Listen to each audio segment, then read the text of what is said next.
Welcome to Dice Legenz. It's great to have you with us. Yes. We're gonna have so much fun today. Today we are gone back to the Shadows of Aratai. Ooh. This is the 5th episode, and the name of this episode is Revenge. Oh no. Oh no. Favorite R word. All right, hey. Welcome, if you're new to our channel, welcome. Hit us with a sub, hit us with a follow, we'd love that.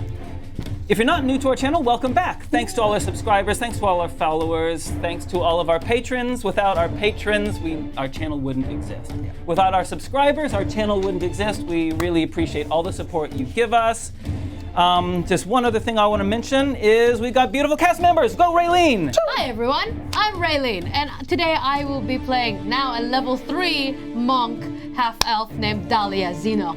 Woo! Ooh, nice. Talofa lava, ma pula vinaka. Kia ora, everybody. My name is Longi. I play a ranger called Tumau, half elf, half human, half amazing. That doesn't add up in mathematically, but it does in my mind. I play a level 3 now character as well. So really looking forward to what this adventure has in Revenge. Yes, and we have got a wonderful guest. He's been on our show many times before. The wonderful Robert Hartley. Yay! Welcome back, everybody, and it's good to be back for me. I am Robert Hartley. I am a full-time Dungeon Master, TTRPG player, professional nerd, and I have a bunch of channels: YouTube, Twitch, Instagram, all of those things. This is what I do for a living: D&D related things.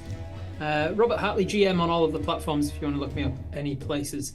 Today I will be revising my character of Pongo. Pongo is an elderly human gentleman who has good ways with his fists. Good way. The way of the fist. A way of the punch you in the face if you get too close. Yeah. In the socials leading up to today's episode, I described him as a washed-out monk. Maybe he is that. Maybe he was at one. That's about right. Hey, so I picture him as having gone up the ranks of monk. He got like quite high in level, and then he let himself go until he got back down to like a level 2 monk. Forgot all of his abilities. Didn't practice and train as much, and now he's on his way back up again. He's from sunk to getting monk. back. He's getting himself back out of the gutter. Nice. And then back to And if you do head over, please do head over to Robert Hartley GM on all the socials and hit him with follows, hit him with subscribes, all that kind of great stuff. Wonderful, wonderful content. Thanks so much, Rob. We're really looking forward to it. So, Rob. Thanks for having me back. Speaking of thanks, I've already mentioned patrons, I mentioned followers. Oh, one thing I didn't mention is merchandise. Merchandisio. We can, if we see Reylene and Ronnie are wearing a couple exemplares, head to our shop, dicelegends.com/shop. There are some shirts and mugs and all that kind of stuff there. And let's talk, we are very, very fortunate to have some sponsors. Absolutely. And we want to highlight 2 of them at this moment. Yes, please. Shout out to DnD. If you've never heard of them before, check them out because they have not only amazing things that you can use in your D&D, but they got board games, you've got paints, they've got books, and of course modules as well. And because we're celebrating Aotearoa Waitangi weekend, there's a 20% Waitangi day sale going on for today and tomorrow. So look them up and get some stuff, people, and also show some love. I know I will. Woo. And Hey, we also have another sponsor. This is D20 Collective. Woo! now just hold on a second, Reylene. Oh. They have sent us some presents. Yes! And so a present for Raylene and a present for Ronnie. Pull! Surprise! No way! And it comes in a cool Okay, bag. so Raylene. Yeah. Yes, hey, I've got a challenge for, ooh! Oh, that's nice. I like that one. I have a challenge Yep. for Vahid and Ronnie. Go. Okay. All right, Vahid, here you go, you can have this. I'm using your dice. I want you both to stack your dice. Yeah. It's gonna be a race, and while I'm doing this promo. Okay, we're ready. So All we're right, doing three- down here. We're down here. 3, 2, 1. All right, D20 Collective, they do a lot of dice. They've got classic dice sets, they've got acrylics, they've got wooden dice, metals and then gemstones, and Come they've over got here, other Ronnie. special dice, you know, like they've got dice bundles in case anyone else at the table is jelly of you for having such cool dice.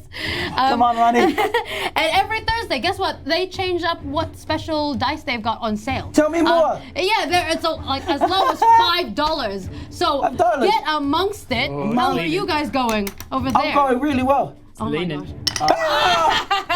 Not anymore. Well, none of us succeeded, right? Yeah. Here we go. Here's my last. Here's my last one. Don't move the Sorry. table. Don't move the table. Okay, good. I mean, just saying, Wow. it's okay. But the real pros start with the D4. Hey, so these ones are Oh, called they're pretty. Arctic Pull, and these ones are called Misty Step. Aren't they beautiful? Oh, Beautiful. Look at him. Yikes. And they got the spider. All right. Hey, look. Those are our sponsors. We also Gimme. have a couple Thank other you. sponsors, Dice but we're going to goblets mention here. them when we get into any D20. action. All right. That's With that, it's time for us to get into the adventure. Hello. You ready, Dice Goblins? yes. You ready, Rob? That's goblin. I'm ready. Guys, goblins. Sorry. Okay, then, if we could please roll the title. Let's go, Eat it. Shadows.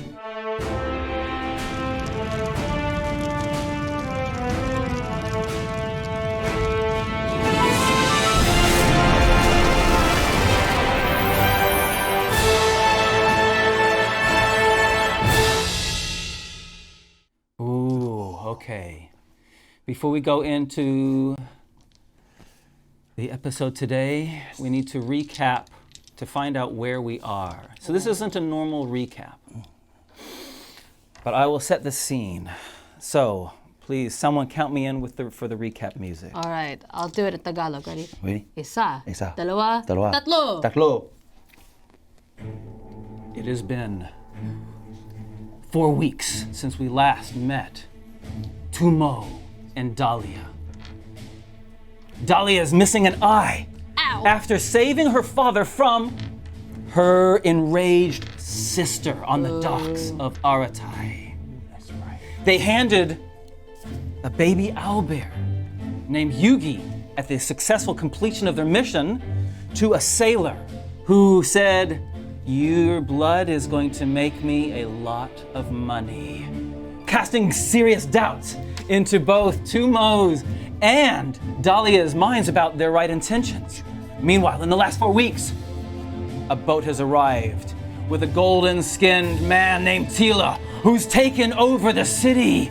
Guards have been infiltrated by his ranks, and even in the shadows of Aratai, people are hiding for their lives. Thus, we go back to the shadows of Aratai. Let's go. Well done. It was Shut more of my an head. introduction than a recap. I told you I love the additional information that just came as well. We just joined some worlds there. Again, not a recap, but sure. I did it. I said it was going to be. Okay. Okay, no. Vahid. Great. Great. Great. Just, yeah, great. love Maybe I'm it. still salty from last week. Poor Reylene. Just, Poor that's what I Reylene didn't did get not my did crown. not get the crown. She was outvoted. It was a very sad moment for Yeah. you. Traitor. No, we weren't. No, it's just had to be honest and truthful. That's all. My new goal for 2023 now. Alright, okay. All That right. was great. Thank you for the recap, Yeah, Vahid. thank you, Vahid, because I forgot. All right. Hey.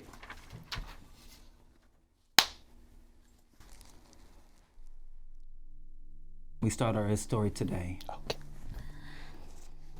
with you, Pongo.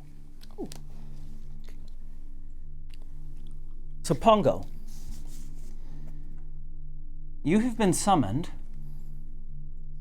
to the house of your former kind of, well, his name is Xenoc, the head of the Xenoc crime family, who you've worked with for many years before your fall from grace. And Xenoc has issued an invitation for you to join him in his lounge, which is where he does kind of briefings. And so, Pongo, we find you entering this room. I'll describe the room, and then I'd like you to please describe yourself and what you're doing. This room is sparsely but exquisitely decorated. Beautiful wooden tables, chairs, artwork. Xenoc is an elven man with like a rod down his spine, a very erect bearing. Ronnie. He's a serious man. He smiles very, very little. And Pongo, you are issued into the room by his wife. Anyway, she closes the door, and you are alone in the room with Zinok. And he says, Pongo, please have a seat. And he takes a seat as well, on a comfortable chair.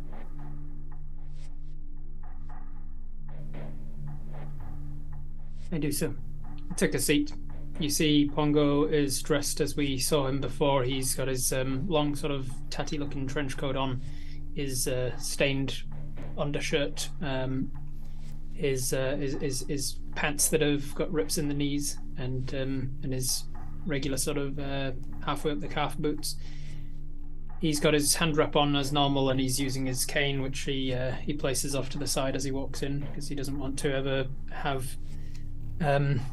he doesn't want to ever give the impression to Zinok that he's bringing a weapon towards him. He knows that Zinok can be a little iffy about that, and so he puts his staff off to the side. The things that we notice are different about Pongo since we last saw him, though, is that his jaw is a little lopsided, and it looks like it's been broken since the last time we saw him and healed not quite right. He's missing another one of his very few teeth that he's got left, and he's currently sporting a what do they call them? Like a not a sling, but like a bandage around his ribs. It seems like he might have had a broken rib over the last few weeks. And the last time we saw him, he was disappearing off to try and bring the attention of some of the nastier folk. It seems like he's thrown himself into his fighting a lot more as a way of coping with the things that were revealed, things that the stresses and huge news that he got about his life and the events that he had thought had gone differently in his past. So Zinok says, you look like you've seen some action, my old friend. Yes, sir.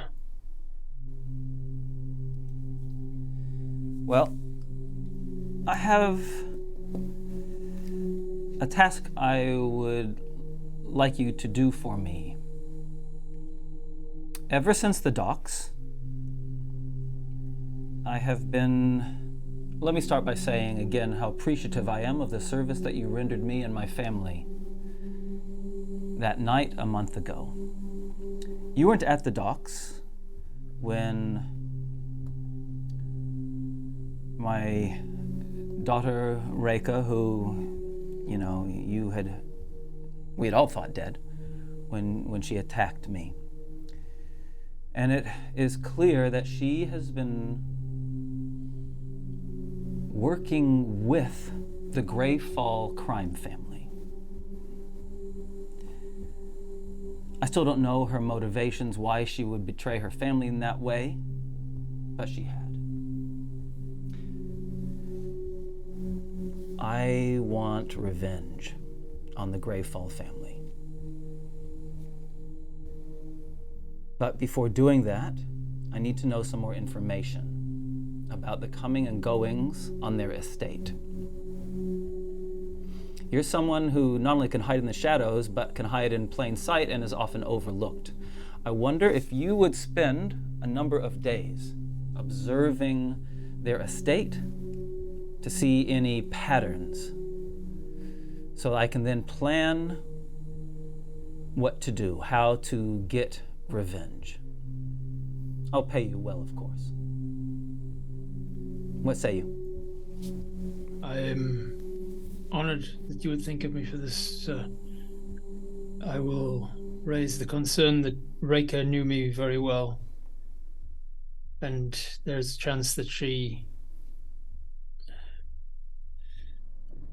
that she's told others of me. Are we sure that she's no longer there? She's been capable of faking her death once before. Are we sure that she's dealt with, that she's not a problem, that she won't see me? Some of my family connections have escorted her to some islands. I am pretty sure your identity is safe for now. Then yes, sir, I will do as you ask. You can take any equipment from the storeroom that you see fit. Take a week and report back to me each evening. Yes, sir. Do you wish for me to start tonight? Yes, I do, actually. Unless... Yes, sir. Okay. And I will wait to be dismissed. Like, just kind of waiting in case there's more. He stands up, indicating there's no more. Yeah, I'll stand up and sort of give him a little half bow of the head kind of thing, and then walking backwards out the range of the chair, as it were, before turning my back to him and walking to the edge, grabbing the staff and heading out. Okay. So, as I head out, I sort of turn back and just say, "How is Dahlia, sir? If it's not too presumptuous of me to ask." She's adjusting remarkably well to her injury. You also know that she had, on the docks, she received an injury and lost the sight in one of her eyes. And she's been throwing herself into training. Good. So, okay, Pongo, what you doing, buddy? I'm going to head to the storage, the equipment storage, and see if there's anything there that I can make use of for this sort of espionage mission. Yeah, great. They have all sorts of things. There's climbing ropes, there are grappling hooks, there are caltrops, there are black overclothes, just black clothes. There are all sorts of things. Whatever you want, consider yourself having. Excellent. I will take I'll take a small length of rope, just like a 20-foot rope, just in case, because it's more for tying people up than anything else, and it's easier to conceal than like a big 50-foot coil. So I'll take a smaller thing and put it under my trench coat, like across my shoulder, and then my trench coat over the top. I'll take some brass knuckles, if that's a thing. Yep. I can take some. Yeah, I'll take some brass knuckles, put them in my pocket just in case I need to get a little more weaponry. Because normally I'm pretty good with my unarmed strikes and my staff. They wouldn't have. This is a low magic setting, so they wouldn't have like potions, healing, or anything like that, would they? Yeah, he can. They're expensive, but he can give you one. Yeah, I'll take one potion of healing then, just to have as a backup. And I stress that I understand that it's for emergencies only and like last resort only. Like if I feel like I'm gonna die, but otherwise I will bring it back unused. I don't think there's anything else that I need. I just make sure that I've got enough in my my bullet pouch, the little quick drawstring thing that I used last time when we were running, that I double up as both sort of marbles for a quick escape and also for my sling ammunition. I think I'm pretty good at that point, and then I set off out into the street. My first port of call is to go to any sort of a bar or liquor store and get a bottle of something, because that's going to be important for the appearance. Yep. Pongo has completely given up the drink again. Like he sort of started to slip for about a week or so after the last time we saw him. Actually went back to drinking after he discovered that Reika had done him dirty like that. Someone he trusted so much, but then he decided, like, no, I'm not gonna let myself get down that path again, so he threw himself back into training and has since leveled up and come back to some of his earlier abilities. So, but he still uses it as part of the deception, like to cover himself in the smell of booze. Helps people to overlook him when he's lying in the gutter, Indeed, doing his reconnaissance. Nice. Okay, so you got all the equipment. You've got your appearance looking disheveled. What's your intention, buddy? My intention is to make myself look like a semi-conscious, drunkard, wino guy in the street, a complete homeless guy, barely even knows if he's awake or whatever, and I'm just going to stumble down the road towards the Greyfall estate and just kind of like fall unconscious, quote unquote, in the gutter in the street opposite their main gate. Nice. And I'm just going to lie there, watching them unmoving for the most part for however many hours it takes to get like a good feel of like people incoming, going. I'm mostly looking for at the beginnings. I'm looking at what the street traffic is like, so that I know can I start getting a little closer without being seen by Joe Public. Excellent. Okay, thank you. Great.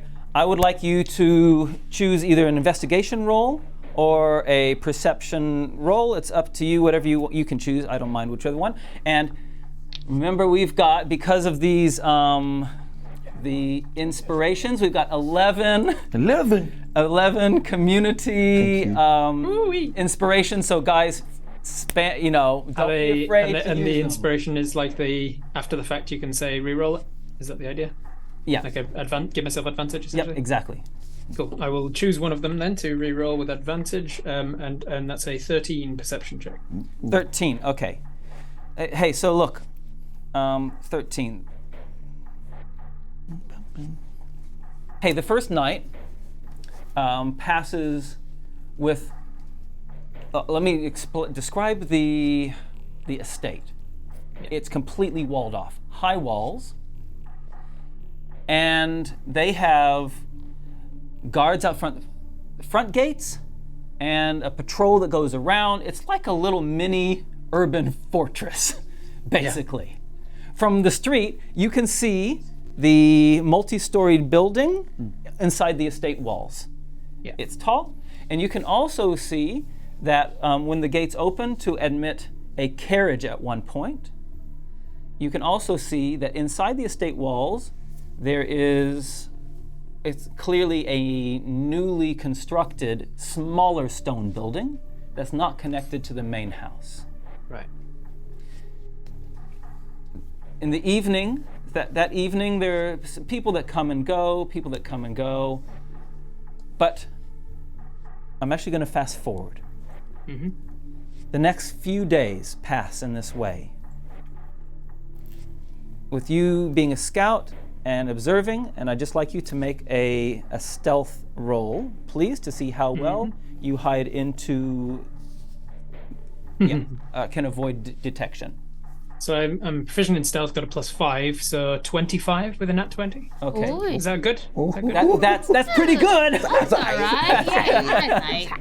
You get the first natural 20 of the session. Awesome. Wow. Hey, so look, Something great's gonna happen. I've got an idea of one thing that I try over the next few days as well that sort of goes in with the stealth thing of like hiding in plain sight. Okay, hit me. In Aratai, there would be somewhere that I could find a stray dog. Like I could, if I was looking for a stray dog on the street, I'd be able to find one. Yeah. I find a stray dog, and I spend the day kind of sitting with it, and like I find some food and feed it so that it sticks around me, and then I use that as a way of like getting closer to the property and getting into the like, because I imagine once you're off the street, it's surrounding the property is probably some kind of something where it would be a little more dodgy to be there for no reason. So I sort of let the dog run off into that direction so that I've got an excuse to go around the entire perimeter of the thing, not just on the front edge. Okay, so let me just detail all the information. D&D is one of those things where I saw this on something on social media. A 3-minute fight can take 5 hours, and a 5-day walk can take 10 seconds, right? Okay. That is the week. Yeah. The week passes with you doing your incredible stealth rolls, plus the dog. I'm gonna give you a whole bunch of information. Wonderful. And then we'll see what happens. Sweet. So, it is clear that every night the same carriage comes. And you can tell by the way that the carriage is let into the estate grounds, that the carriage driver is named Altan and has a sharpshooter sitting next to him, a woman named Larina, who carries a crossbow on her lap. Yeah. The carriage is an enclosed carriage, and it sounds to you like it's carrying goods, not people. Just by the way that wooden. I can hear wooden rattling of crates and things, and even some sounds like some crockery elements rattling. Right. Arrives at the same time every night? Yes. Yeah. From the same direction? From the same direction. And on 2 occasions, you noticed that it goes towards the new stone constructed building. After I've the last couple of nights then, as I know to expect it coming, I will go down the street from the estate to the corner where I see it coming round and watch out for it to see as far as I can, like a couple of streets before it gets here, like which direction it's coming from, to get more of a sense of the direction in the city that it's coming from. It's coming from central. Central, okay. And you guys are near the Central. east gate. And Alton and Lorena are both human? Yep, both human. Yeah. And there are a couple of other pieces of information, is that you do see, at one point, you see both the head of the Greyfall family, who's a dwarf named Garcet, who has recently taken over the Greyfall crime family after the death of his father. And you also see a human woman who you know as Shelley, who has a reputation of being loose cannon. It would be a nice way of describing her. Right. She is brutal and unpredictable, and clearly has the ear of Garcet Greyfall, the head of the Greyfall family. And I see them in the carriage, or I see them just No. extra to the carriage thing? In the grounds, walking over to intersect with the carriage, just for a couple of seconds, as the gates behind close, blocking off your vision. And would it be that the carriage is arriving like at nightfall, after dark, before nightfall? It always arrives at about 10 p.m., a couple hours before the midnight strike of the bell. Yeah. It's always there for about a half an hour, and then it leaves. And it sounds like it's empty when it's leaving, or no? No, it doesn't. Interesting. And the Alton and Lorena are both still on it? Yes. Okay. Yeah, at one point I'm going to risk my luck. As they're leaving, like towards the end of the week, as they're leaving, I go down the road a little bit, like not so that they can associate me with the estate so much, but I like stumble out into the road in front of the horses and then stumble up to the door to ask for change and stuff, so that I can see if I can get a view into the carriage from any angle. Okay. Well, I'm going to say that has to be a deception roll or a performance roll. Yeah. Whichever you prefer. I am good at both. Let's have a look. That's a 22. Whoa! This guy's Okay. So you pull up the horse. Alton pulls on the round and says, "Get out of the way, street rat." Sorry, I'm down on. You got any coins? I'm hungry and eating today, and I got a dog. He's around and he isn't eating either. Just a coin, just spare a couple of coins, and I'm looking past, seeing if I can get any idea of this cabin. Okay. I'm also, if it's not too much, trying to eye up Alton and Lorena to see if I think I could take them in a hand to hand if I had to. Okay. Lorena's pointing a crossbow right at you. Yeah. She's leaning across Alton to do that. Couple of coins. Just a couple of coins. I'll be on my way. He spits at you and goes "Spah!" with the horses and draw us off. But you have enough time to see that there is a side door, and you can see that it looks like there's some sacks inside. You can just see just through the crack on the little sliding side door that it has on it. Some sacks. How many horses is it? Does it look like it's like a heavy weight on this carriage? Like it smells like animal dung. Oh, okay. But there's also the smell of cinnamon. Animal dung and cinnamon. Yes. That's my cologne, actually. Animal dung and cinnamon, and I get the impression from this whole week. I get the impression that it's that same smell as they're entering the compound as well? So yeah, you have smelled cinnamon. You smelled cinnamon before. Right. Okay. And it seems from the I was asking about the horses before, like to get an idea of the weight of the thing. Does it look like? Does it feel Really like heavy. they? No, it's not really heavy. Right. Okay. Okay. I'll take all of that back to what's his chops, Xenoc each night and Great. explain everything. Cool. The seventh night comes along and you're admitted into his room. But before that, let us go to a different part of the city. Different part of the city in the darkness of Aratai. Could have just said shadows. In the shadow of the darkness of Aratai. Now, I have given both of you some scratch characters. Yes. Rare. Yes. Now, I've given you some scratch characters. And we see two low-ranking criminals, both wounded, on opposite sides of a street.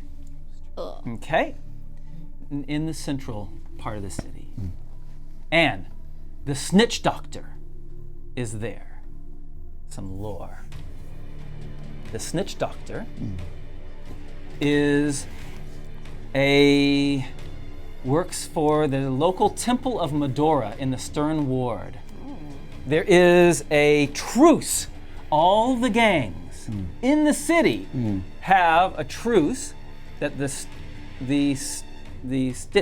snitch doctor, who wears a mask, will unbiasedly administer medicine and healing to anyone, irrespective if they're a civilian, if they're a guard, if they're a criminal. Okay?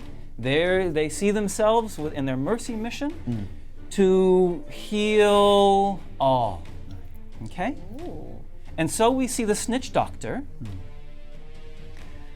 having broken up a fight between two low-level, injured Criminals. Can you describe yourself, please, Ronnie? I'm rugged here. Maybe let's say 5'10" is quite short man, but actually tall in spirit. Very spirited, if you can imagine if Thing. Like, Thing the Rock from the Muppets. From Fantastic Four. Thank you. Oh. But a small That's Animal that you're thinking. Oh, yeah, I'm thinking Animal. from the Muppets. I like that. Yes, Thing. But with the attitude of the animal. Yeah. I was thinking of the hand from Wednesday. I was like, what? But yes, it's just a rugged little human form of that. Okay. And he's always seems to have a chip on his shoulder. Okay, and at the moment you are wounded. I am very wounded, yes. Yeah. A blade has gone into my side. And it is her blade. Yep. Speaking of which, please describe yourself as the stitch doctor is putting bandages on you. Okay, she is hunching over and she's holding her blade still, but and she's got giant muscles. She is worked out. She's pumped. She's pumped. She's jacked. Like she's fully. Like her name's Jacqueline. That's how jacked she is, right? Her hair slicked back and everything, and she's grunting every time this snitch doctor is like sewing. Yeah. Stitching her up, and she's just giving the evil eyes to this low life right next to her. She's like, ugh. And the snitch doctor says to you, you Greyfall and Huranas have to stop this. You're gonna kill all of you. That's the plan. Little old Greyfall spits out blood as he tries to unravel a broken tooth. I almost had ya. I almost did. You just couldn't keep your mouth shut, could ya? All you Huranos are the same. Think you own everything. Perception rolls, guys. Ooh. Did I mention that I've been punched in the face? And I've got a black eye that's swelling? Because I've got a 2.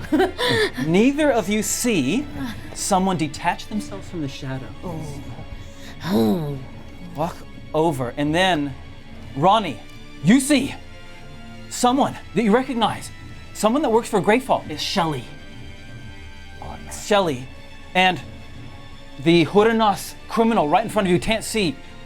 And Shelly pulls out a blade and stabs the snitch doctor in the back. Then wheels around and swings at you, at Jacqueline. Oh no. Okay, I'm just changing my voice now. You're surprised she gets a natural 20. What did she do to me? And you take 20 hit points damage as she slices at your throat. 20 points of damage. Bro, I didn't even do anything. And she's bleeding, like she's got black eyes, she's swelling, she's got like a half wound like, being stitched up, and now she's bleeding from her throat. And she's like gurgling, and she like curses to this Greyfall criminal, and just like, and drowns on her her blood, and she's dead. And she's dead.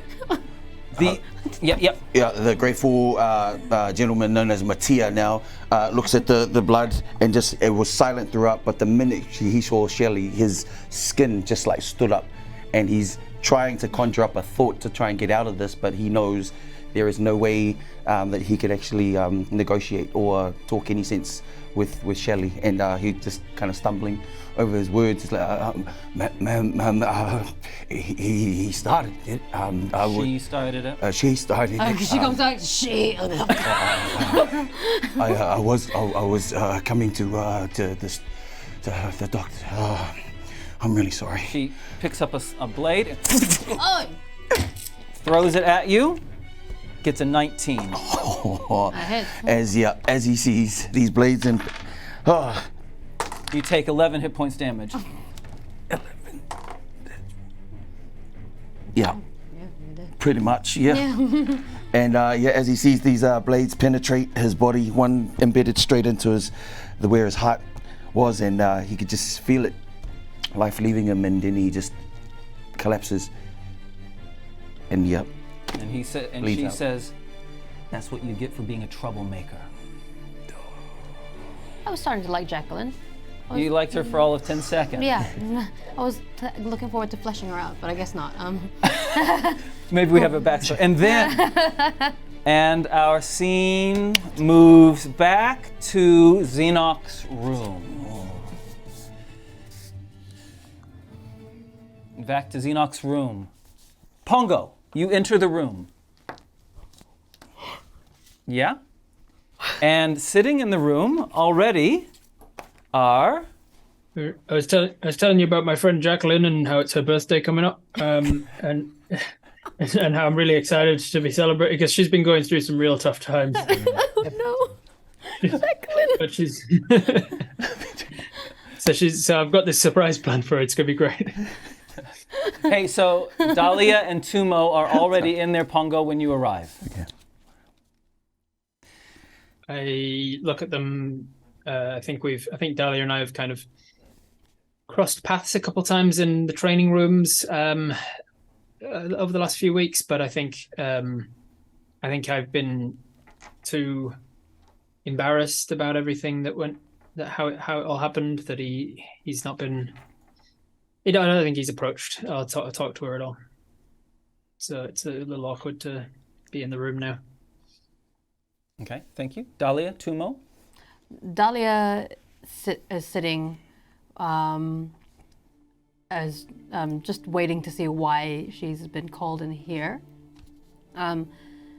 She's become a bit more stiff in her, not physically, but in her personality. Her ponytail is very, very, very tight, showing her like the white strands of hair that at first looked like, it was just for aesthetics, black hair with silver, but now you can see she's actually graying a little bit, even though she's young. She sits there and she notices Pongo walk in, and she's suddenly on alert. She feels the tension and the awkwardness, the uncomfy air there. She's been meaning to say something because they have this shared trauma of Reika. Yes. But she doesn't even know how to start it, so she just puts on her best face, I guess, and Okay. and she sighs, and she looks over to Tumau, who's on the other side of the room.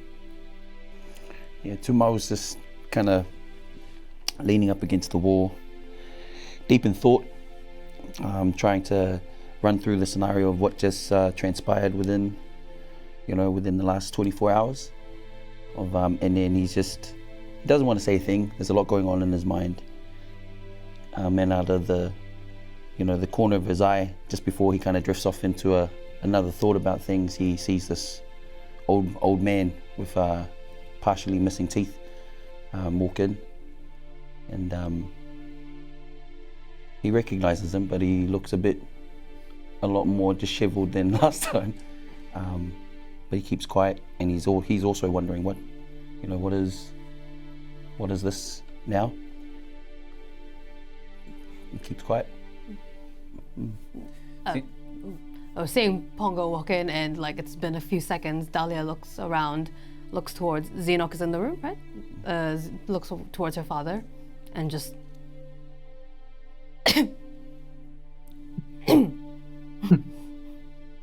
and just her eyes are just darting back and forth from everyone to the room, and just occasionally.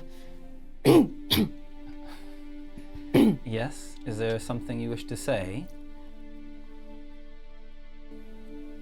Daddy, why are we here? Yes. I have a favor to ask of you, as members of the family. Pongo, please have a seat. Thank you, sir.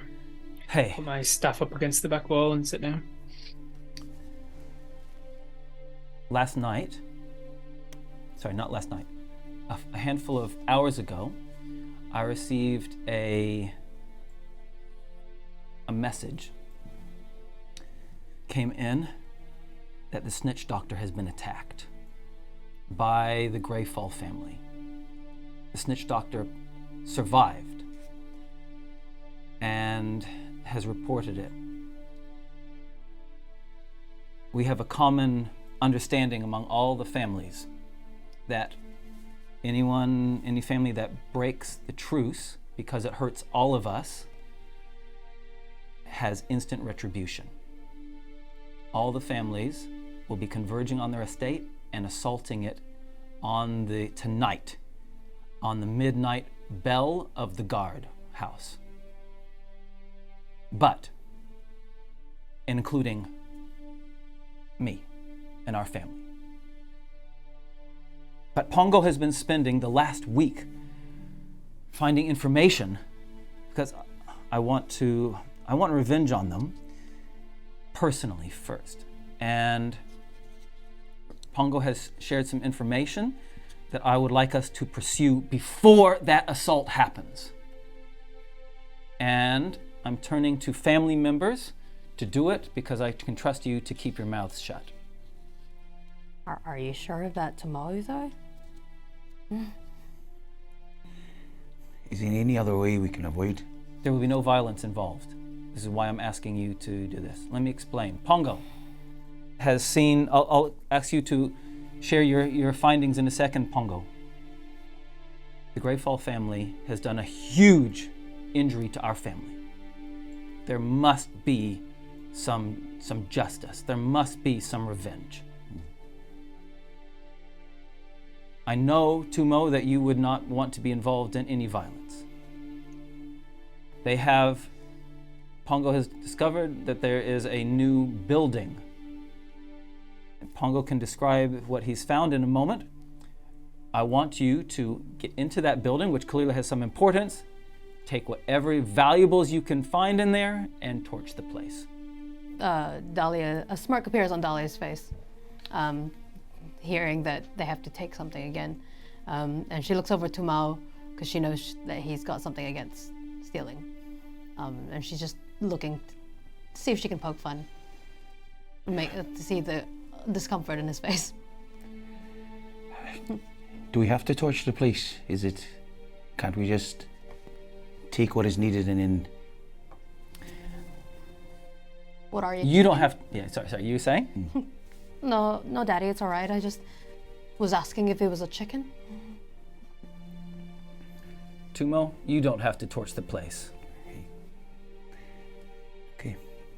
And Tumau's like, okay, this maybe just one more, this one thing, and that he needs to do just to get out of this transaction. Maybe this is it. This is... All right, I can... What was it? You'll need to be fast. We only have a few hours before midnight. Pongo, can you please share what you've found? Yes, sir. Before I do, could I ask the snitch doctor, do we know if he'd wronged the Greyfall in some way? Did we know what? Sorry, say that again, please. Do we know if the snitch doctor had wronged the Greyfall in some way? Impossible. It's what I was fearing. For them to attack an age-old truce like this, they had to have known that there was some sort of retaliation coming. I worry if they are doing so to lead us into thinking with our emotions and attacking them and leaving ourselves vulnerable or something. If there is some kind of a trap.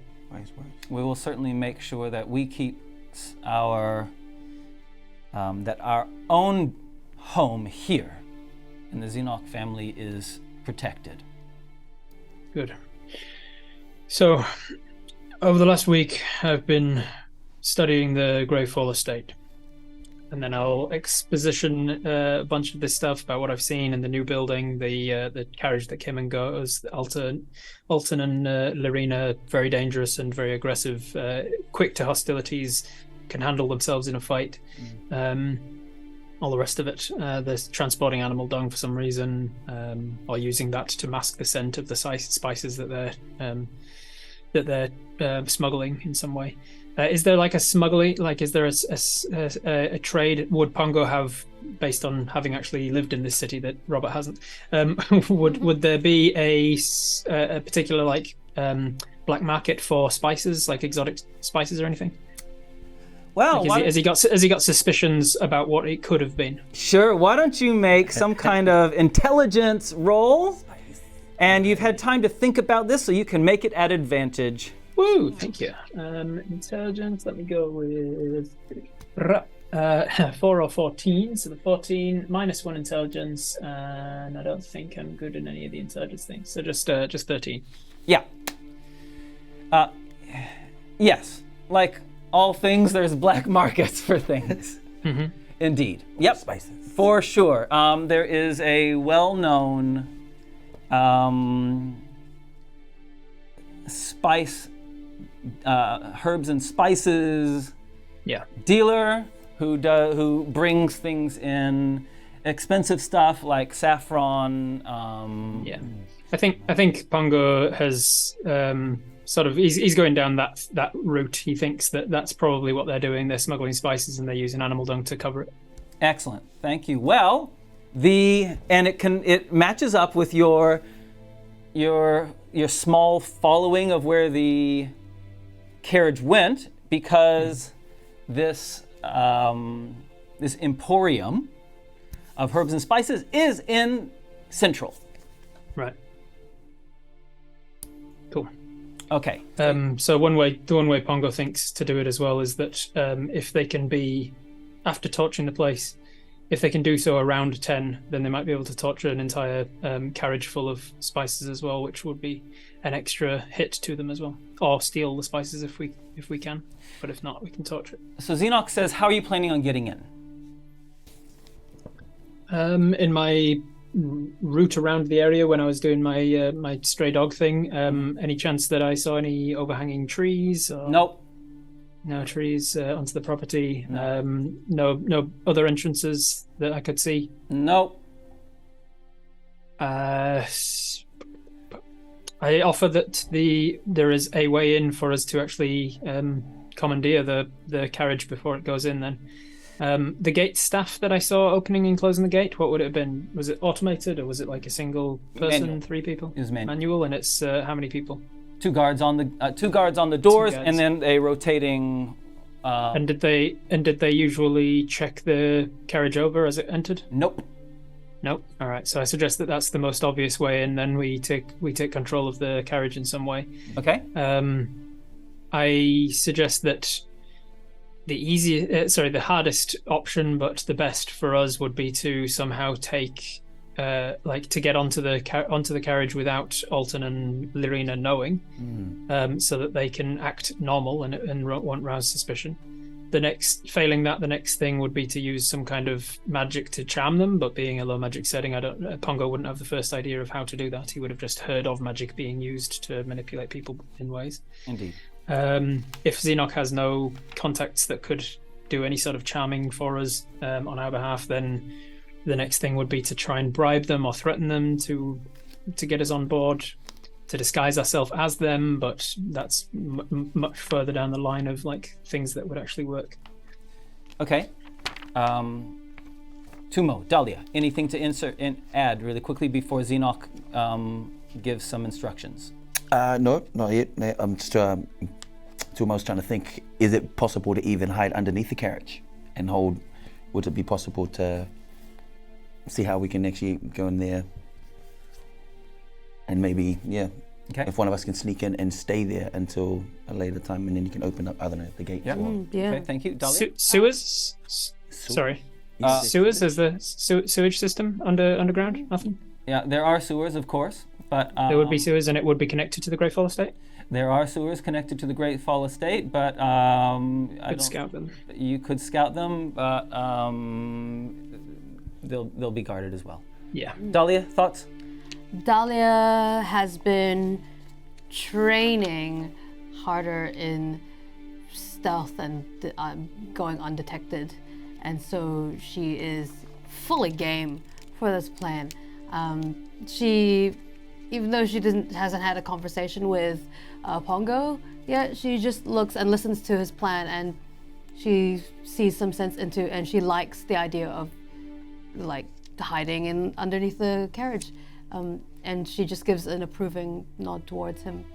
Okay, Xenoc then says, okay, thank you, I've heard all your thoughts. One last question, sorry, the height of the walls? The height of the walls are 15 foot. They're big. Because I'm just wondering if there's like a hook a ladder over the top and up and over, and one of the, like, at the back. Because we could still use the carriage as a distraction, like while the guards are at the front dealing with the carriage coming in. Opening the gate and whatnot, we open into the estate from behind. Okay. Xenoc says, I actually like something you mentioned in passing, Pongo. He goes over to a cabinet, opens a cabinet, and pulls out a couple of flasks of liquid. Closes, and you can see there's a number of potions inside in these really like small bottles, crystal bottles with little stoppers on them. Closes them. And he has 3 identical ones. And he says, this potion will change your appearance. You mentioned disguise ourselves as them. Disguise yourselves as them. The trick is you need to really know what they look like. And in your mind, form that picture in your mind as you drink the potion. He hands a potion to each of the 3 of you. He says, I propose you go to the Emporium before they leave. Get the information you need from them, or attach yourself to it. Find out whatever you need, and disguise yourself and enter in that way. If you look like them, you'll be able to get in easily. What say you? My concern that I wish to raise is that I have seen, as the carriage enters some nights, Gasset himself and Shelley came down to greet with them. So we would be there right under the noses of the head of the Greyfall family. You will be either way, won't you? Yes. Just wanted to make sure that everybody was aware of what they were going into. Don't want to put people in danger that I could have foreseen. Okay, so the carriage arrives at 10 each night. The bells go off at midnight. You have plenty of time to get in there, take anything valuable, and he looks to you, Dahlia, and says, set it alight and leave in the same carriage. We know that the carriage leaves a half hour later. That is your window. Plenty of time, and then at the strike of midnight, you do not want to be there. We got a sneeze coming. Oh, I ruined it. I'm sorry. All right. Okay, are we ready? The potions, it stands up to physical inspection or just looks like them? You will physically alter your form. Whoa. So shaking hands, any physical contact, we still pass as them.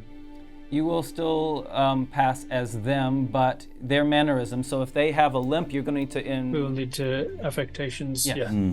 I studied them quite some. I'm sure we can do that.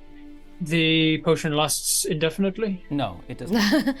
It does not last that long, and it must be said that depending upon one's system, how quickly your system can process it, because there are some toxins involved, depends on how long it lasts, but it usually lasts about an hour. Plus or minus. Plenty of time, yeah. Plenty of time. Right. We better get to work. Okay. Dahlia pipes up. And for the first time, she's talking to Pongo. Pongo, you say that there's 2 people in the carriage? Cart thing? That's right. Well, there's 3 of us. Are we disguising as those 2? Like what's their name? Alton and Lorena. And Lorena. Lorena? You can always be the horse. I will, I swear to God, Tumau.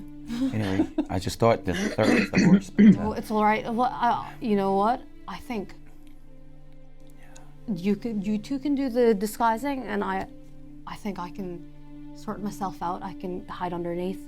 I can Could you pass without trace. you sure? Okay. Then yes, I think the 2 of us disguise. The other one keeps a hold of keeps it on close hand in case when we get there there's a third. Okay. There's always the chance that things are different, Excellent. So, especially if this is some kind of a trap that they've planned. Yes. Well, The killing of the snitch doctor. sounds like you've done a lot of staking out. So, thank you for your service, Pongo. And then Dahlia just kind of just coughs again. Tumau, you look like a horse more than me. Not really. Okay, but the thing I need to know is that we need to get to where they are before they get to the estate. Is that right? yes. So are we risking it to actually see them face to face? Because we need Yes. We'll need really- to talk to them. We'll need to know their mannerisms, and we'll need to have discussed something with them about which means that we need to take them out. And you need to be fast, says Enoch. And he stands up, which is the cue. And Dahlia knows it well. She stands up. She's the first to stand. Excellent. Okay. Dahlia, We. as you go out, you just notice that your father itches the back of his hand a little bit. Daddy, have you been eating shellfish again? It's fine. It's fine. It's all right. My eye gets a bit itchy sometimes ever since somebody just Enough, Dahlia. The time is against us. It hurts, Daddy. I'm not fine. All right. Now, just whatever equipment you need, just assume that you have it. Yeah. I don't want to waste time on the small stuff. Yes. Fine. Sneaking music. I've got a Molotov cocktail ready. Let me. Melissa, I've got a Kalashnikov, AK-47, I've got a flamethrower. Okay. potion of invisibility. Get a grenade. We see however you want it to be, wherever you're hiding, that kind of stuff. You've got plenty of time to hide as you come to Tim's Spice Emporium.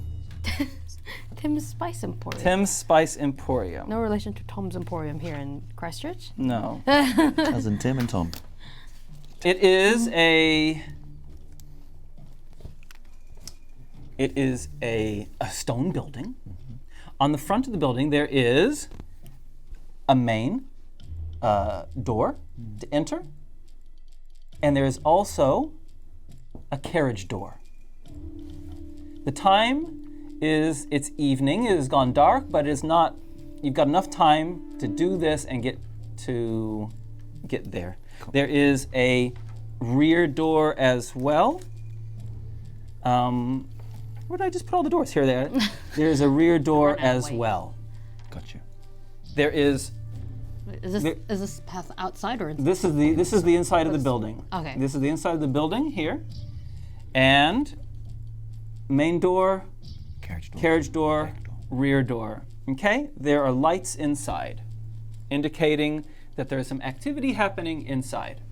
Dahlia, let's just go around real fast. Sure. Time is against you. You're on, Dahlia. Oh, Dahlia is behind a rock somewhere. Yep. Over there. And she is, oh, there she is.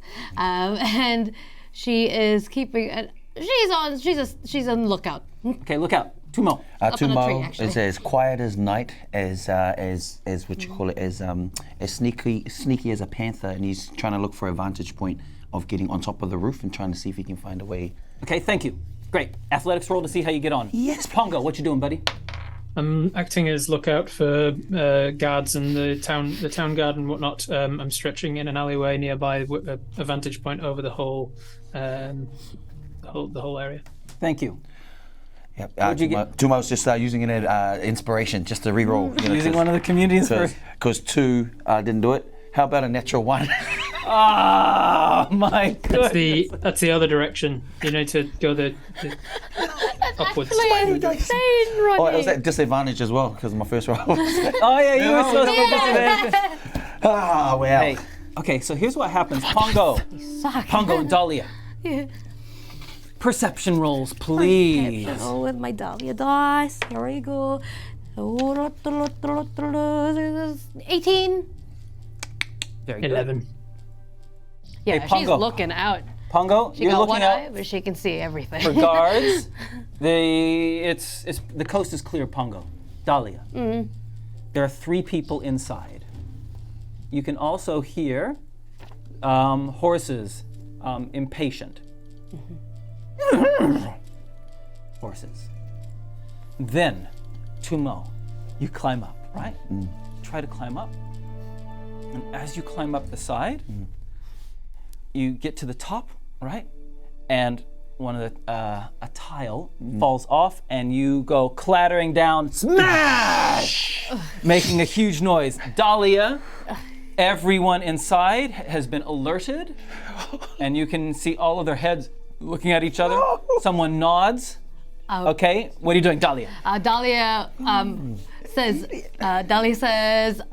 company, and she jumps down from her tree Yep. and waits by, because they're around here and they're probably inside. gonna come through this door, so she's waiting by, just above the door. You want to go, so you're now choosing to climb up the roof onto the top of the building as well, are you? Yes. Okay, make an athletics roll. Better at And I'm assuming you're trying to do this stealthily. Yes. Well, then I want a stealth roll as well. All right. Okay, this one's the athletics. 16. Okay. Stealth. Should be going. 17. So Dahlia shows Tumau how to do it. You jump down, From the top, Tumau's she just like hears. slightly- and you scamper up on top of the building. Yeah, so that's yeah. Okay, it's a flat-roofed building. Yeah, and she's flat on the roof, and she's peeking over, Okay, so that she's not seen. And if they see Tumau, then that's on him. Pongo, what you doing, buddy?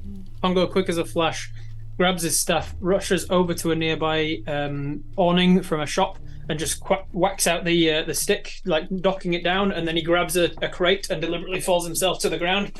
He's trying to mask the falling of Tumau by this drunken hobo idiot outside, so that when they come outside to investigate what that was about, they'll see me lying in a sprawl on the ground under this, as if I've just fallen through a shop awning and I've been stumbling on my way home or whatever. Okay, sure. I think we need. And then I start to sing some drunken song loudly. I want another deception or performance roll. You can choose. See if All right. you can. That is, I think this is important, so I'm going to take one of those inspirations. Yeah. Someone needs to be marking those off, by the way. I'm marking them off. Yep. You are doing wonderful. So that's a 16. Okay, cool. Hey, Lorena, you recognize Lorena. Steps out, opens the door, steps out, and you can tell Pongo that she has her crossbow with her. From above, Dahlia, you can see the top of her head, just part of the top of her head, looking out. Does she recognize Pongo? Ooh, yes, she does, please. Does she recognize Pongo? No. She says something to the people behind her.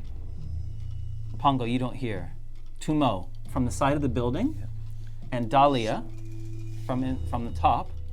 You hear Lorena say, "Alton, it's that drunk from last night." "What the hell's he doing here?" says Alton. And he says, "Lorena, take care of him."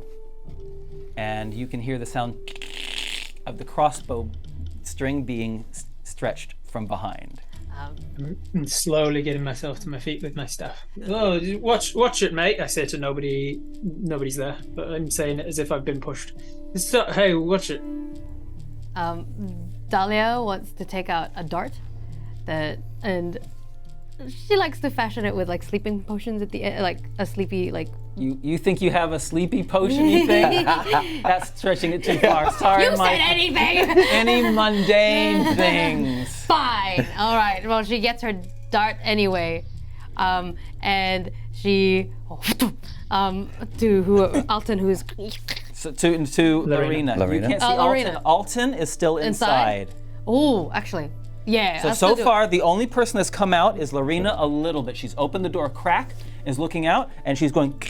You to can her hear hand. I want to stop her hand. Okay, so as she pulls the crossbow out, Yeah. All right. 23. 23! You hit her hand! Roll some damage! Let me just remember everything. Oh, 9 damage, please. Ow! Yeah. Wow. Well, she definitely drops it, and that is full on into battle mode for sure. Yeah. Intruder! And we go into initiative. I think, Pongo, you're next. All right. I was shakily getting to my feet. I hear the arrow hitting, and I look across to the dart striking her in the hand. I use my opportunity to kind of stumble forwards. Oh shit! Sorry. And as I kind of stumble, I do one of those sort of Willy Wonka fall forwards and into a roll. Oh. And then as I come up out of the roll, I use the momentum and use my stick to just clock her in the face. Oh, kaboosh! Okay, roll it. All right. That's going to be a 19 plus stuff that'll hit. Yeah. And my attack is a staff d6 plus 3. It's a d8 plus 3. Then using 2 hands. There we go. That is going to be 9 points of bludgeoning damage to her. Whoa. And she goes down. Boom! Laying on the ground, her crossbow skittering on has already fallen, and then she gets whacked in the head and she's down. looking through the door, do I see Alton within? Let's see. I would have moved about 10, 15 feet towards her. What was the? Your movement is you've moved 1, 2, 3, 4, 5. You've moved 25 of your movement. 25. Cool. And is Alton within 25 feet of the door? Alton is right inside the door. He's right there. You've got 40 movement, right? I do, unless I do something else. Yes. So I can. So is Alton there, and I can see anybody else? Yeah, Alton is in there.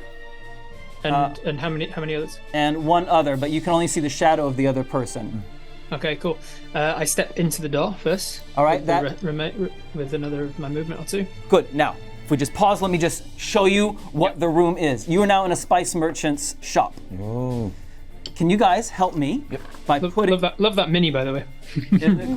Put a whole bunch of spice barrels on top of the brown things that I'm putting on. Okay? Okay. They will actually stand up properly if you put them on their bottoms. I was just going for artistic things. Okay, so let me describe. So there's a whole, it's full of spices. The smell of cumin, of cinnamon. There's massive, just heaps of these barrels, containers, sacks, full of spices throughout this place. All right? And there's one other man in the room. Okay, what you doing, buddy? All right. As a bonus action, I take the Flurry of Blows, which, being that I'm a drunken master monk now that I'm level 3, means that as part of the Flurry of Blows, not only do I get 2 attacks, I also get a disengage for free and an extra 10 foot of movement speed. Yeah. Go for it, do it. So I stumble through the door and I say, "Oh shit! I just accidentally!" And as I sort of turn round to point back out the door, and allowing my staff to come out from behind me and whack into Alton's face. Nice. Now, this is the same act. This is the same turn that you hit her. So this is your flurry of blows. This is my Flurry of Blows. Okay, This is my bonus attack. Yep, go for it. Sorry. Yeah, Flurry of Blows technically should be unarmed, not my staff. So I'll just turn around and clock him with my elbow instead. Then. Oh look, I accidentally. So that one's going to miss with a 10. Okay. One more. But then as I turn, I do like a full spin around and I say, "You need to help," and then I bring my other hand around to do like a karate chop kind of to the throat. You need to help me with a 15 to hit. You hit Alton. All right, that is going to be a 4 + 3. That's going to be 5 points of bludgeoning damage to him. Okay, he's definitely still up. Tumau. Yep. Tumau. And then I'm going to disengage from him and stumble back outside. And you go back outside. Okay, Tumau, what you doing, buddy? Tumau decides to get up. He hears the commotion here, and he's thinking it's going to be. He wants to come around. 1, 2, 3, 4, 5, 6. Yeah. He's trying to get to see if he can come through the door, or see if someone runs out the back door. Okay, you can get to the door, but you won't be able to open it this round. Okay, sweet. Okay, thank you. Their turn. They slam the door. Alton slams the door, and you hear a bar going "Koosh" down below. Down, and you can hear someone shouting muffled. Inside, Tumau, footsteps, tum, tum, tum, tum, tum, tum, running up towards you, tum, tum, tum, tum, tum, tum, tum, tum, and then past the door, tum, tum, tum, tum. And that is their turn. Back to you, Dahlia. Windows. Yes, Windows. If you want to know where there are windows. The windows are going to be marked by these stacks of dice. All right? Yep.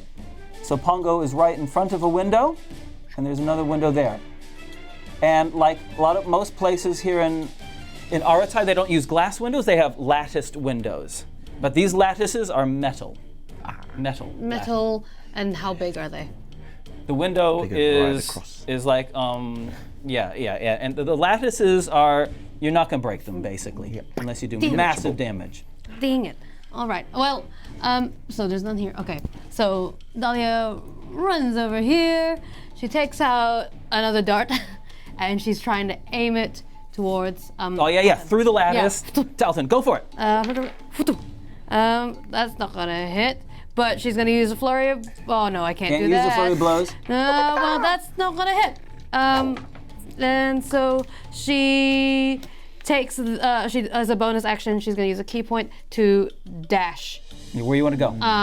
To this Yep. one here. Put yourself there. That's fine. Right, that's a Pongo. key point. Are we within an hour of when we're meant to be attacking the thing? Yeah, you've still what got sort of time? It's about 9 o'clock. Yeah. It's about 9 o'clock. I'm going to hold off on that just for now. I'm going to reach down, grab her crossbow. No, you know what? I'm going to do it. I'm going to chug out the potion. I step away from the window, the lattice, obviously, so they can't see me. Then I'm going to chug the potion while thinking of her, like looking down at her body, thinking of her. And then what is she wearing? Was she wearing like an overcoat, a shawl, anything that would be nice and easy to take off of her and put over me? Yeah, she has quite a nice scarf. Cool. You tell me how much of this I can do as my turn, but I will drink the potion, take her scarf and put it over me, and then pick up her crossbow. Yep, that's fine. Great, Cool. thank you. And then I will, if I still have some, I have plenty of movement still. I'll sort of stumble back to the window, holding my face, and I'll say, "Alton, you coward! Come out here and help me!" And then I'll kind of point out towards, and I'm looking through the lattice as her. Okay, great.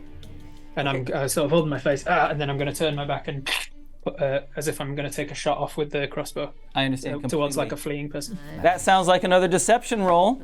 Yeah, boy. I'm hoping. Oh, not 20. Yeah! 20 plus 3. Hey! 23. Yeah. And then I'm hoping that the thing has changed my vocal cords as well. It has. Nice. It Cool. has. Tumau wants to stealthily roll through the door without alerting whoever just passed, and also here, and wants to just roll in and almost like hide at the wall there.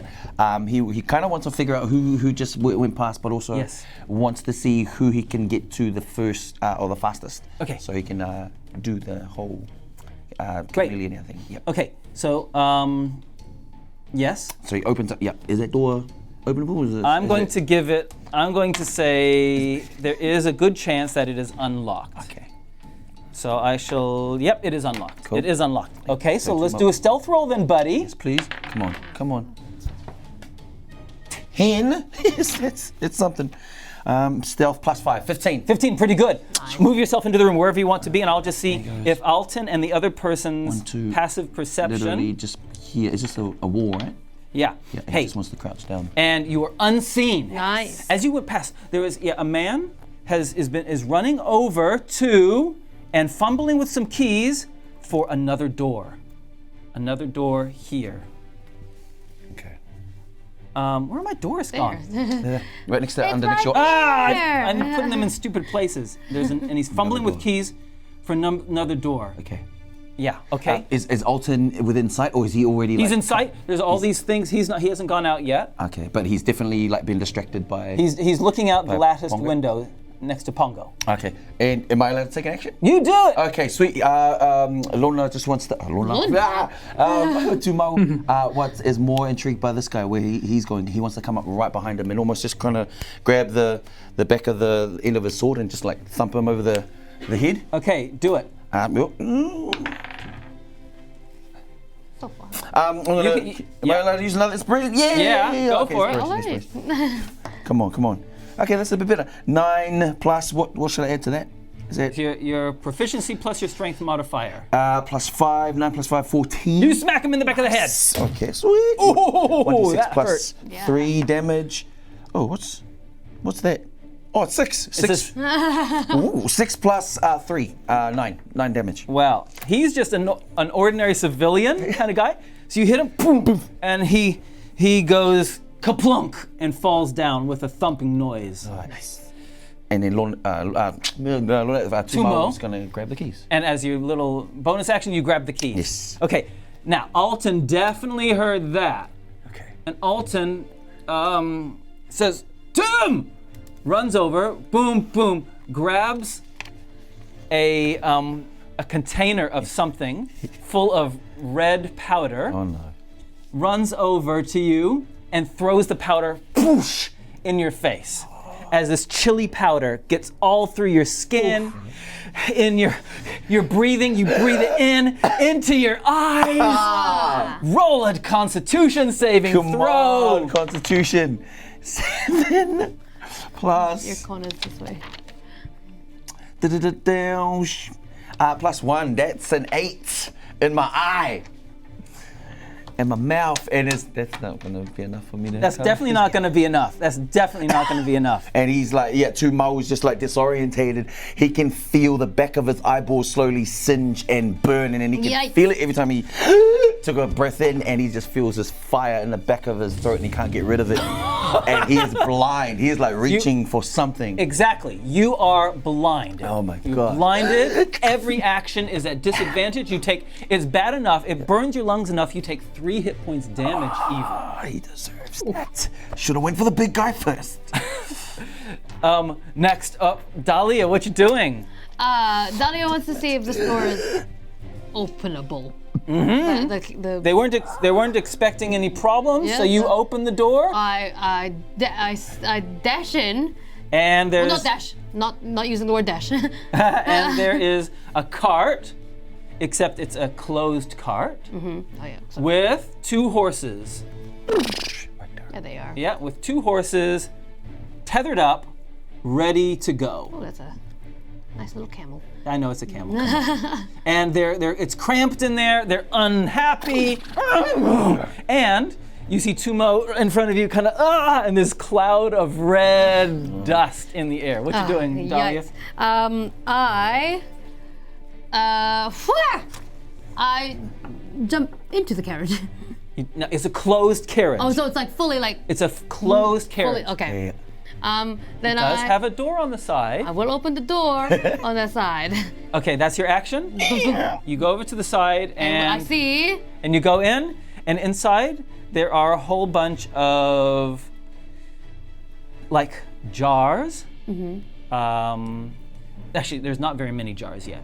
There is a few jars in there and a few sacks, and it smells like a weird combination of cinnamon and animal dung. Yikes. All right. Cool. And as a, nah, I won't do it. What my intentions are to not make Alton think that there's 3 of us. Okay, so you're trying to be sneaky. Yes. Oh well. All right. Make that sneaky roll. Yeah, I think 17 without my pluses is gonna do something, but with the pluses, that would be 22. You are well hidden. Very Yes. very well done. Very well done. Pongo. Alton, you idiot! Open the door first. I can barely hit from here. I have to shoot from. And then I accidentally shoot at Alton instead of Tumau, who I was definitely aiming for. Okay. Through the lattice, I am going to shoot him, and I'm going to use one of those inspirations to give myself advantage. Oh, same both times, an 8 on both dice. 8 plus 5 is a 13. 13? He only has 13 armor class. Oh, sweet. Oh. So it Wow. hits, just. Nice. These are, they're not superhuman guys, right? Was it her crossbow? Was it a hand light or heavy It's a crossbow? light crossbow.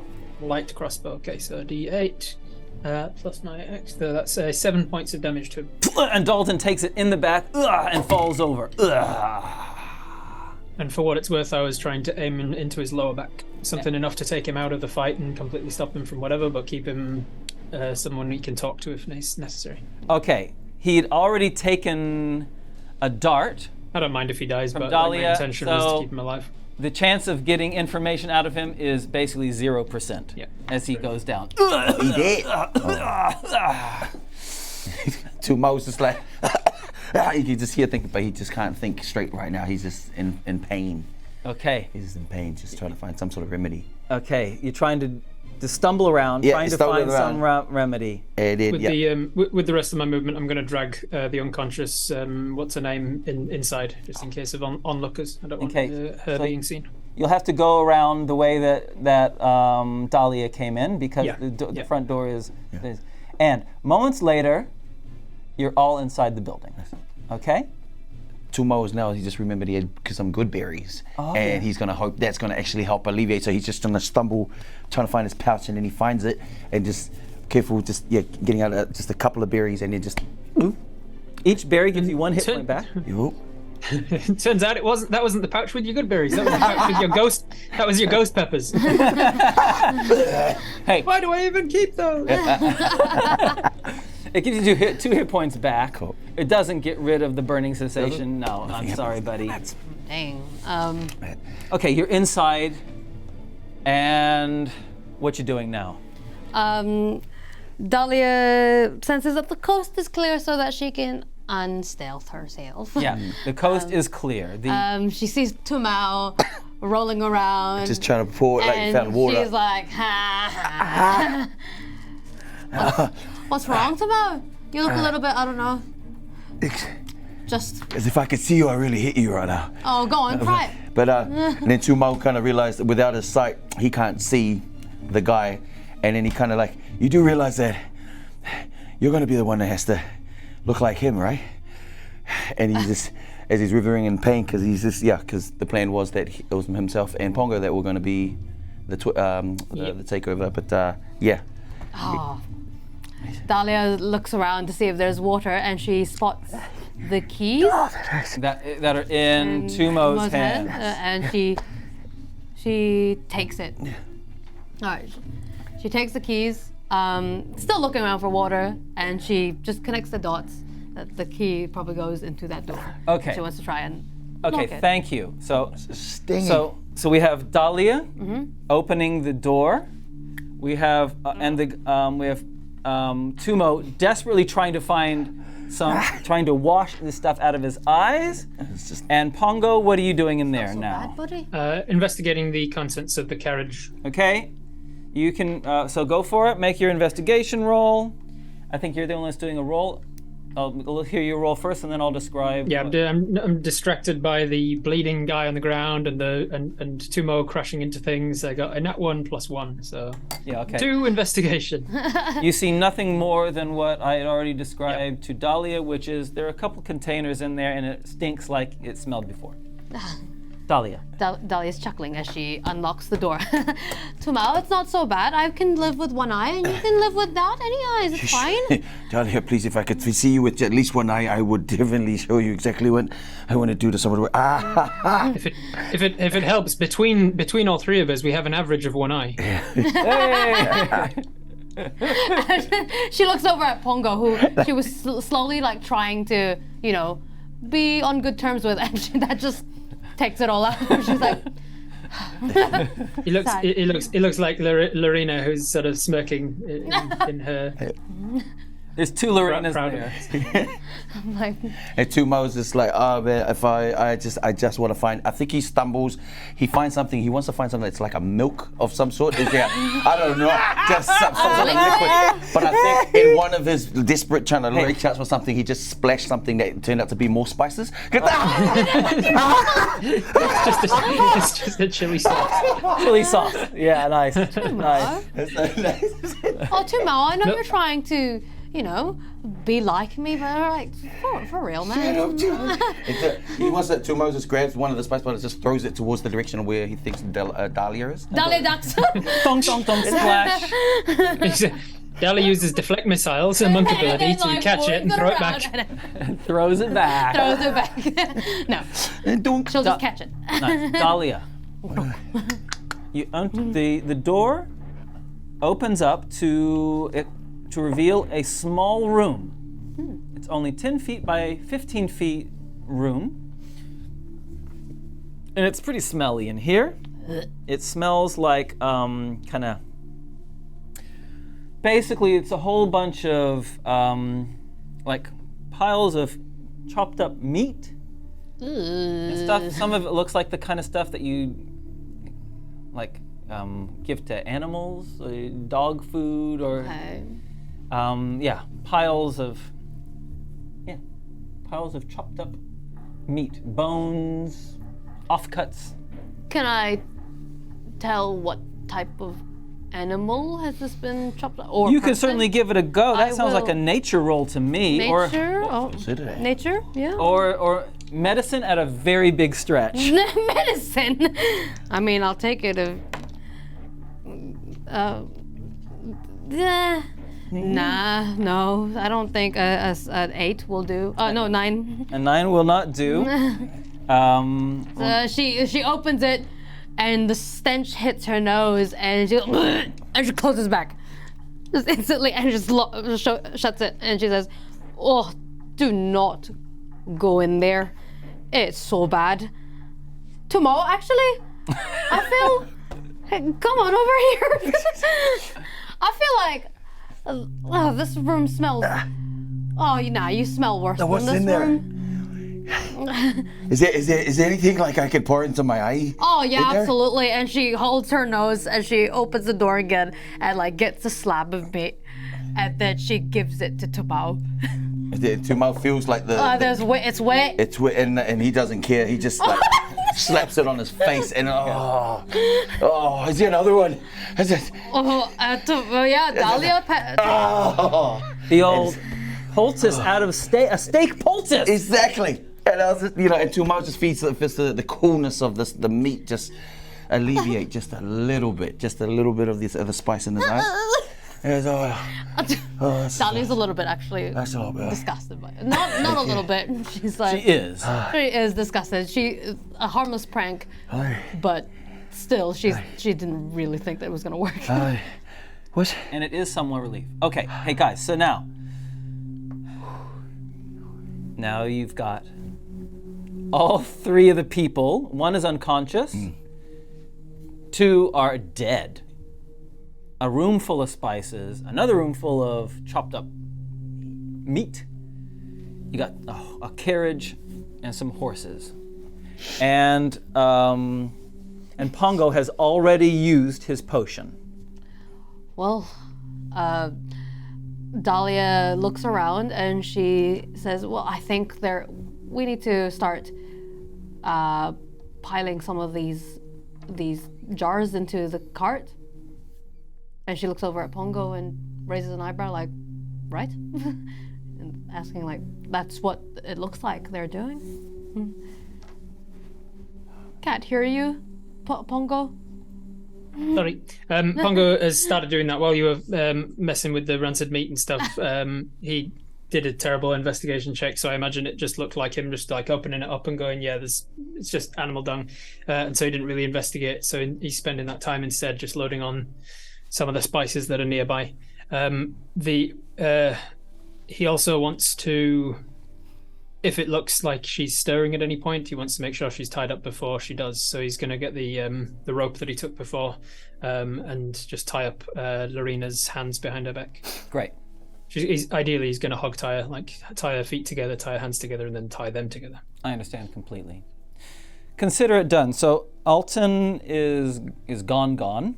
Lorena and Tim, we can consider that they have been restrained, and Put them in the room. Put them with the meat. Yeah. Yep. Yeah. Probably. Yeah. Just stick them in there while we've And then lock filled them up in with. there. and lock them in. And look, All right. Tumau's like, do we need to know exactly what, I guess, the Greyfall family are expecting us to deliver? I'm assuming these jars, and Dahlia picks up one, and she wants to investigate the contents. The jar is inside the cart. Yes. The one that you see is a jar full of cinnamon. Cinnamon Just cinnamon. quills. Cinnamon quills. Oh, the quills too. Very strong. In another jar, all cinnamon still. Yeah. This. Yeah. Huh. Okay. I don't don't- know, Tumau. I don't know what we. Sorry, it's her voice now. I don't know what we are meant to be delivering, but what I do know is they don't check the carts on the way in.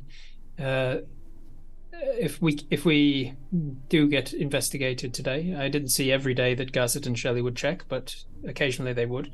If this happens to be one of those days, then we may have to think on our feet a little. May have to explain away why we didn't bring the right goods. There's a problem with Tim that we put the problem on this guy. And if they get suspicious, we have the element of surprise. We take the drop on them and set fire and run as quick as we can. It's not ideal, but hey, they'll have bigger problems to deal with in about 2 hours. Fair enough, Pongo. I think we get the cat ready to go, and if we've time, we wake her up and see what we can get out of her before we go. Okay. All right. Tumau, you can't look at anything, but you can use your mouth, so I guess you can talk. What do I need to do to maybe have some sort of relief from my... It will pass. Okay. It will pass. So, the moral of the story is you have enough time to get the cart connected with the horses. If you want to put anything else in it, you certainly can. Put it in And jars. you have enough time. It's probably about a half an hour trek over to the place. Yeah. She's out cold. Yeah. I try half-assed to wake her up at some point before we leave, but yeah, she's out, so I just leave her in the rancid room and lock it and get on the cart. Which of you is going to be riding driver? Dahlia takes out her, what is it, potion? Yep. And she just takes one good look at Alton, and is like, all right, this should have been your job. And she takes the potion and hopefully becomes Alton. Yeah, and you see, you get a little Big, bit bigger. strong Bigger. boy. Yeah. Thank you. So now we have someone pretend to be Larina and someone Swap clothes into them as well, so that we're really the full part. Okay, you're dressed. You look exactly like them. You sound like them because your vocal cords have changed as well. Look for his weapon as well, if he had a weapon. And Tumau, what the heck are you gonna do? Tumau is going to somehow, well, since he now knows that they won't really inspect the inside of the carriage, he's just going to try and see if he can stealthily hide. Inside the carriage. We'll just amongst- cover Okay. you in a blanket. And, Okay. And you stay there and don't get any more blind. Wonderful. Is there anything else that you're doing in this spice emporium before you head off?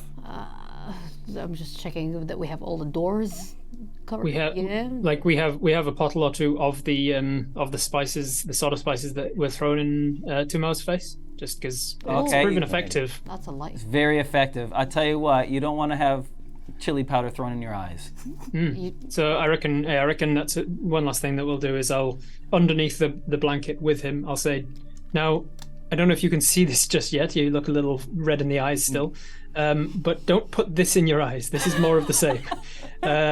If anybody but us uncovers you and seems angry about it, throw this at them. Yeah, actually, he's very thankful to Mo. Thank you, Pongo. And then on the way, like as we're trundling, I'll very quietly be like giving instruction to Dahlia about like you're sitting a bit too stiff, or you loosen up your arm, or you whatever. Like giving her instruction on like how you need to be an aggressive person. You're hostile. You're quick to fight. Dahlia is not used to being in a man's body, I guess. Yeah, it's funny that we've ended up both gender bending. This wasn't the plan. And she's like, I mean, this wasn't the plan. I didn't even hear him talk. And she like man spreads, and she's like, is this how you blokes do? If in doubt, grunt and spit. And she does Leave the talking to me. Tumau is really scared right now because he sees this massive, and like, I know it's Dahlia, but it's not. And then also Lorena, like she's ruthless and with a crossbow, and I'm like, it's really weird getting instructions from people that are supposed to be killing me just before. I'm like, okay. And Dahlia's gonna do the ventriloquist act, I guess, and just let Pongo do all the talking, and she's just gonna. Nice. Okay, so then, heading through the streets of Aratai, half an hour later, it is approaching. It's just on 10 o'clock. You time it perfectly, and you arrive at the gates. We have Dahlia and Pongo sitting at the front. God. And you arrive at the gates. The people see you, and they say, "Good evening to you." Dahlia Just grunts and spits. Yeah, just Grunts Just and nod. spits. I say under my breath, like to myself, but loud enough for them to hear. I'm just like, hardly. And they say, "All right," and they just come around the cart, get a lantern, they look around the cart, they look underneath the cart. They say, "So, anyone follow you, Alton?" How long have we been doing this? I think we don't know the drill by now. Alton just grunts and shakes his head, and like a little dribble comes out. I love how you're taking the grunt and spit so seriously. Every time. Okay, so he looks at you, Lorena, and says, okay. I think they're getting hungry, so it's probably good that you're here. Good. They pull their... make a deception roll at advantage, not Tumau, but you other two, you're at advantage. Deception? Deception at advantage. Deception. 14. That is an 18. And they open the gates. Now what are you gonna do? There is this new stone structure with a new kind of paved path that leads right up to it. And then there is the Greyfall Homestead, a large multi-level building. I immediately look out for any sign of Gasset or Shelley. That sounds like a perception roll or an investigation roll to me. Meanwhile, Tumau, you doing anything, buddy? Now, Tumau is just from peering underneath to see if he can see it, but the carriage is quite enclosed. Yes, so make a perception roll at disadvantage. Dahlia. Oh, okay. 7. Dahlia is looking around to see any like logical places that the cart would go. You know, like, oh, this is clearly like for the cart, and this is where the cart like. Thank you. The path leading to the new building goes right up to the building and has, very similar to the Emporium, has a fancy main door, but it also has a carriage door. All right, and I indicate that we're gonna go that way. Okay, excellent. Pongo, what'd you get, buddy? 13. 13. You don't see any sign of Shelley or of Garcet Greyfall, the head of the Greyfall family. But there are lights on. There are clearly some lanterns going in the house. Things are happening in the house. It sounds like there are a lot of people in there. Yeah, and there's no one like waiting at the newer building for us to help us unload or anything. Yes, there is. Oh, there is. Okay. All right. How many? Just one. Cool. Okay. So Dahlia, you pull up to the side of it. To where? To the gate. Yeah, the carriage entrance. The carriage entrance. That's the word. And the guy, he opens the doors up for you. He opens the 2 doors up for you. And we go in? you go in, and you hear the sounds of. You hear a familiar sound coming through. I think the meat was part of something we should have delivered. Jerky. I was wondering. No. You hear a familiar sound as you go into the darkness of this service entrance.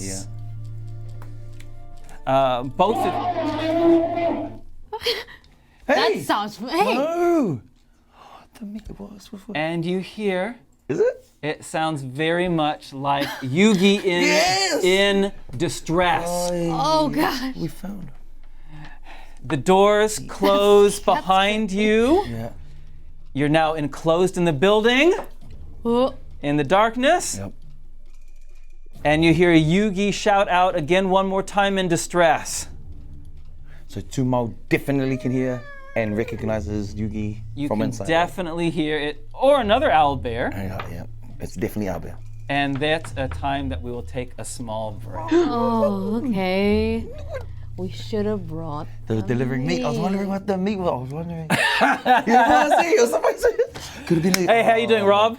That could have aroused suspicion if we didn't turn up with the meat. How you going there, Rob? I think it would, yeah. Yeah, going good. Going good. I think it's going well. As far as D&D plans go, we're actually doing tremendously.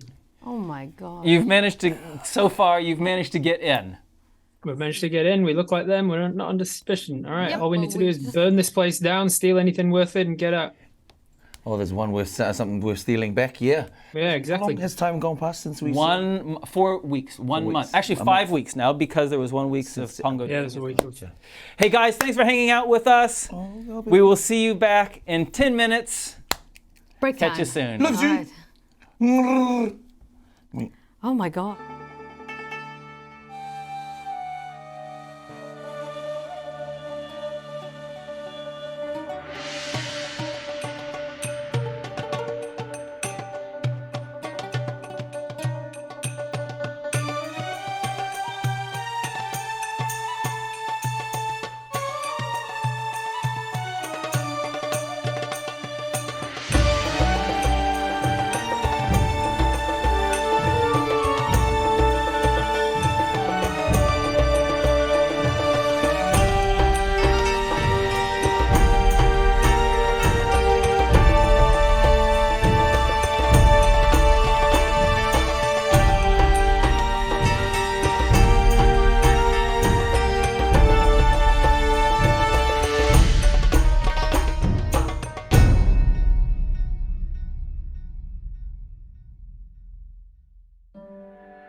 All right. Ready. We're back. Oh, what? He's back. Sorry, we're too busy eating watermelon. I was in the middle of my watermelon. Summertime. We're back. Alone. Oh. Sorry, buddy. Just want to point out that I was the only one not eating because I'm a totes profesh. You are so professional. And definitely not because I don't have watermelon. Hey, we have a couple of side splitters. Hello, everyone. Hi, Amber Girl. Hi, buddy. Deadly Yuppie, thanks for the follow. 8-Bit Joe, thanks for the follow. Melly Mel, thanks for the follow. Kira, thanks for the follow. I'm sure there was others. Can I have that mouse for just a second, please, so I can look at things? Who's got a joke? Rob usually does. Let me think. I'm running out. Okay, jokes. Oh, while you do that, I'm just going to say hi. Goblets and Warlocks, thanks for the raid. I know it was a while ago. We were in the middle of our episode and we didn't acknowledge you properly. I'm sure our moderators would have said hi to you. Thanks so much for the raid. Orson D, thanks for the sub. That's brilliant. Love it. Okay. Orson D, yes. All right, does anyone else have any jokes? Think of one. I'm thinking. You're thinking? I'm thinking hard. Maybe we need to think more and do the jokes at the end. Jason and Declan might have a joke now. Oh, yeah? Does the tech team have a joke? In the meantime, I can redeem the cheeky music. Okay. Right? Yeah. I'll redeem the cheeky music. Now, I know, Rob, you never hear what it sounds like, but it does actually go, our audience does hear it. Okay. Because I think the compression on Zoom doesn't. Can we give you a song? Give me a song, buddy. Okay. For some reason, Indiana Jones just came into my mind. So. Dun, dun, dun, dun. Hey!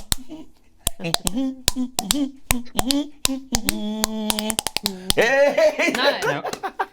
Now, have you ever asked him to redeem Flight of the Bumblebee? Yes, that was the very first one. Yep. Okay, good. I can't do it. I'm trying.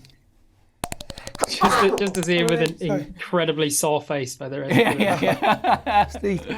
What do you think the best Indiana Jones movie was? What's the best Indiana Jones? Easy. Everyone in chat, put what you think is the best Indiana Jones movie, but Reylene actually knows the correct answer, apparently. Oh, Yes. should we say it together? Yeah. After. No, Right, together. yeah. Let's do it. Let's see. if we- Tahiru Torufa. Last Indiana Crusade. and Last Crusade. Yeah. Oh, it's the Last Crusade. Yeah, third one. Starring Sean Connery. Sean Connery. Yes. Junior. Jonah. I love that. Yeah, that is actually a really good one. Yes. All right, okay. For the Holy Grail. Raid. There's a raid. Hard Knock Dice and Winter's Tales. Hello, everyone. Hey, Welcome. thanks for the raids, guys. Boom.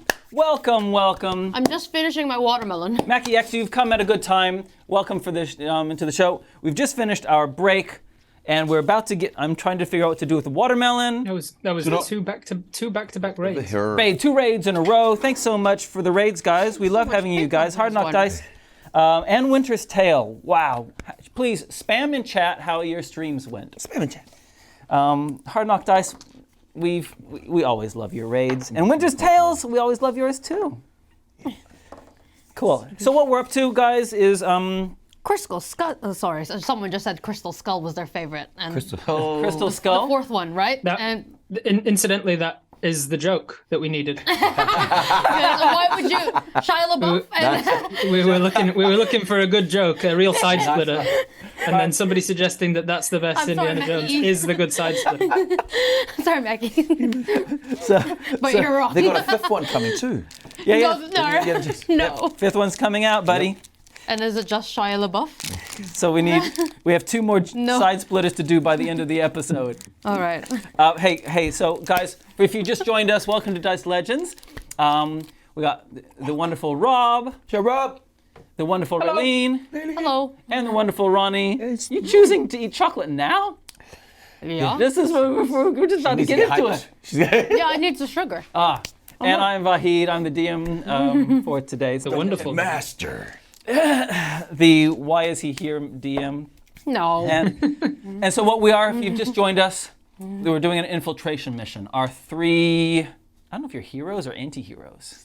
Vigilantes. You're thieves. I'm thief. Have been sent a mission by the head of their crime family to infiltrate a new building on a rival crime family's estate take whatever is valuable and then torch the place.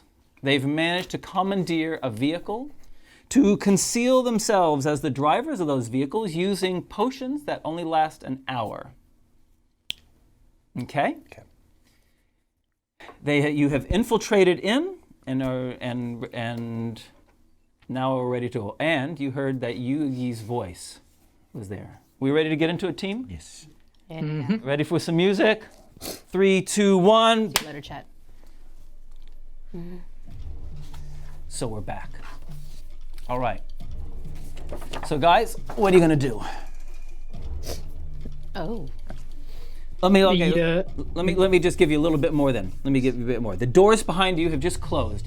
You are Rob and Reylene. Your characters are in the front seat, right behind the horses. Ronnie, you are under a blanket. Yes. Behind, and you've heard the sound of Yugi's distressed voice coming from somewhere in this building. A man who had opened the doors has closed them behind you and With himself on which side? On our side or no? Is he in here with us? He is in with you. He's in with you, and he says, Alton, you gonna give me a hand unloading, or are you just gonna sit up there all day? Alton, me, grunts and spits, and then gets off the thingy, and then just stand back, man, stand back. I've got this. And I'm gonna walk right up behind this guy as well. yeah, Say again, Rob. What'd you say, buddy? I'm gonna walk right up behind this guy as well. Okay. I'm gonna engage in conversation with this man. Okay. Well, go ahead. Tell me what you're saying. Go ahead, engage. Now, Tim was caught lacking with us this week, Yeah. Okay. this night. I don't want excuses. I don't want your complaints either. So, can you open it for me? Nah, I'm just kidding. I'll do it. I'll do it. I'll do it. And I've had a horrible night. You know, sleeping on some wooden planks wasn't fun. Okay. He says a look of suspicion goes across his face. Rob, you can see from behind that he is reaching for a dagger very slowly. Yeah, do I get the impression from this guy's like body build that he's like huge burly bouncer thug guy, or could I take him? He's an enforcer for sure. Yeah. So I give like a I'm gonna stand by the back of the cart. I'm next to him. I see him reaching. I see it's not going well. I sort of like he's looking at her, so I give like this wave of just like a really obvious thing that's a quite a clear signal to Dahlia. Quite a clear signal. Give a little wave, and then I go tap tap on the side of the carriage just to get him to turn this way. As soon as he turns this way, whack right across the front of the jaw. I'm going to try and crack him right in and knock him out. I'm getting him to turn his head so that there's more to twist and try and knock him out. Okay. And I'm hoping to get the surprise on him to have advantage on it if possible. Sure thing. So he turns.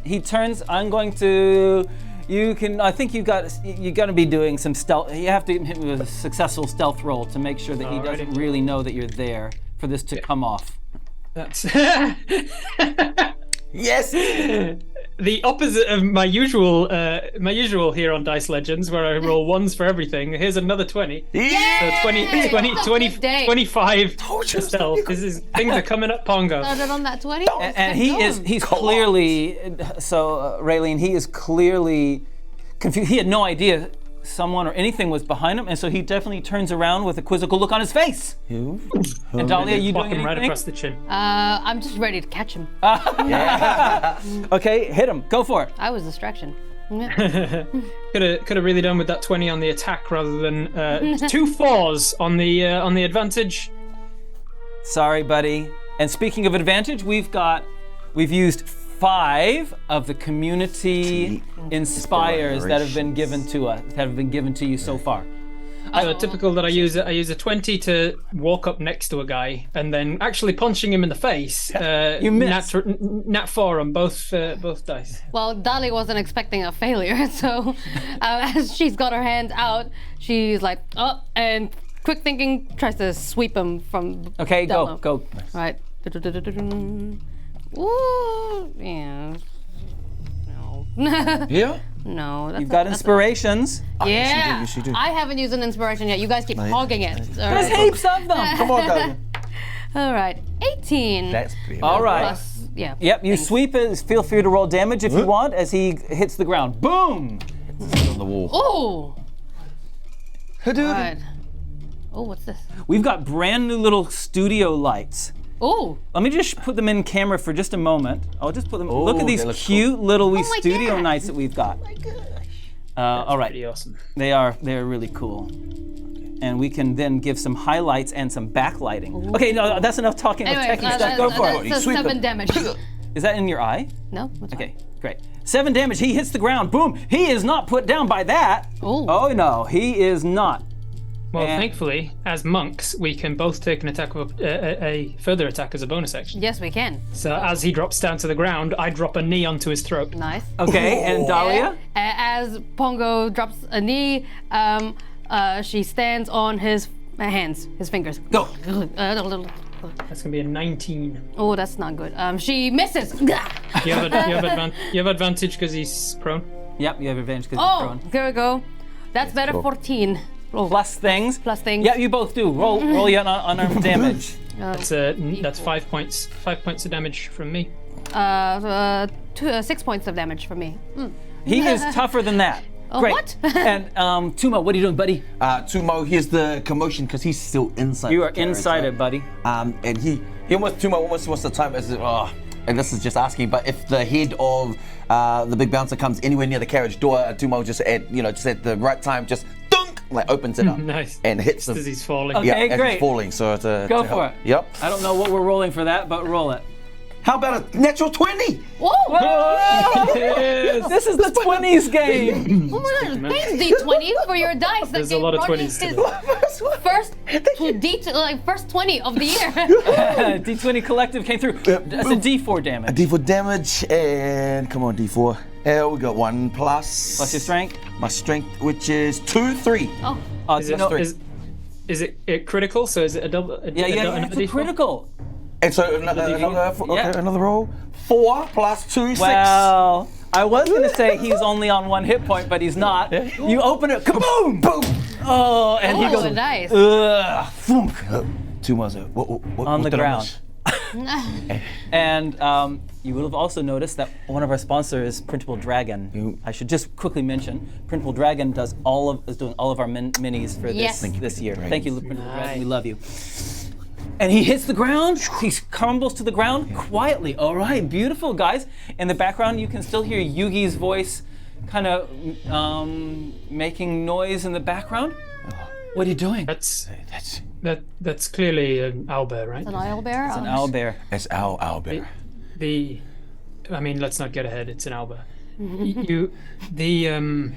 The man said that the man on the gate said that he was hungry or something. So I assume that what we were meant to have brought was the rotten meat to feed to the owlbear. That makes sense. Yep. I don't know if there's anybody else. I don't know if there's anybody else going to be joining us here. But if we do, I suggest that we claim that Tim had failed to give us rotten meat and he gave us live instead, and then we can excuse why we've got you. And I point to Tumau.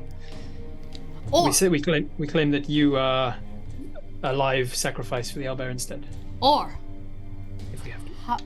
how about this? And Dahlia can now do minor illusion cantrips. Do you think she can do she makes little meat packs? You can in definitely the make back? a pile of meat as a minor Yeah. illusion. All right. Where are you doing it? Inside the cart. Okay. It doesn't. Okay, that's brilliant. Stay still. It doesn't have to do anything. It just needs to be there. Okay. Perception rolls, all 3 of you, please. Ooh, 17. 17. Even with my one eye. 17. 15. Hey, there is something around a corner. There's definitely something around the corner, moving. You hear the sound of a chair scrape back, scraping against the flagstones of the floor. And who got the biggest roll? I got You got a 17. 17 plus your 17. perception modifier, plus your perception. I want to see if you get a good enough roll. It's your wisdom if you're not trained in perception. Plus 2. 19.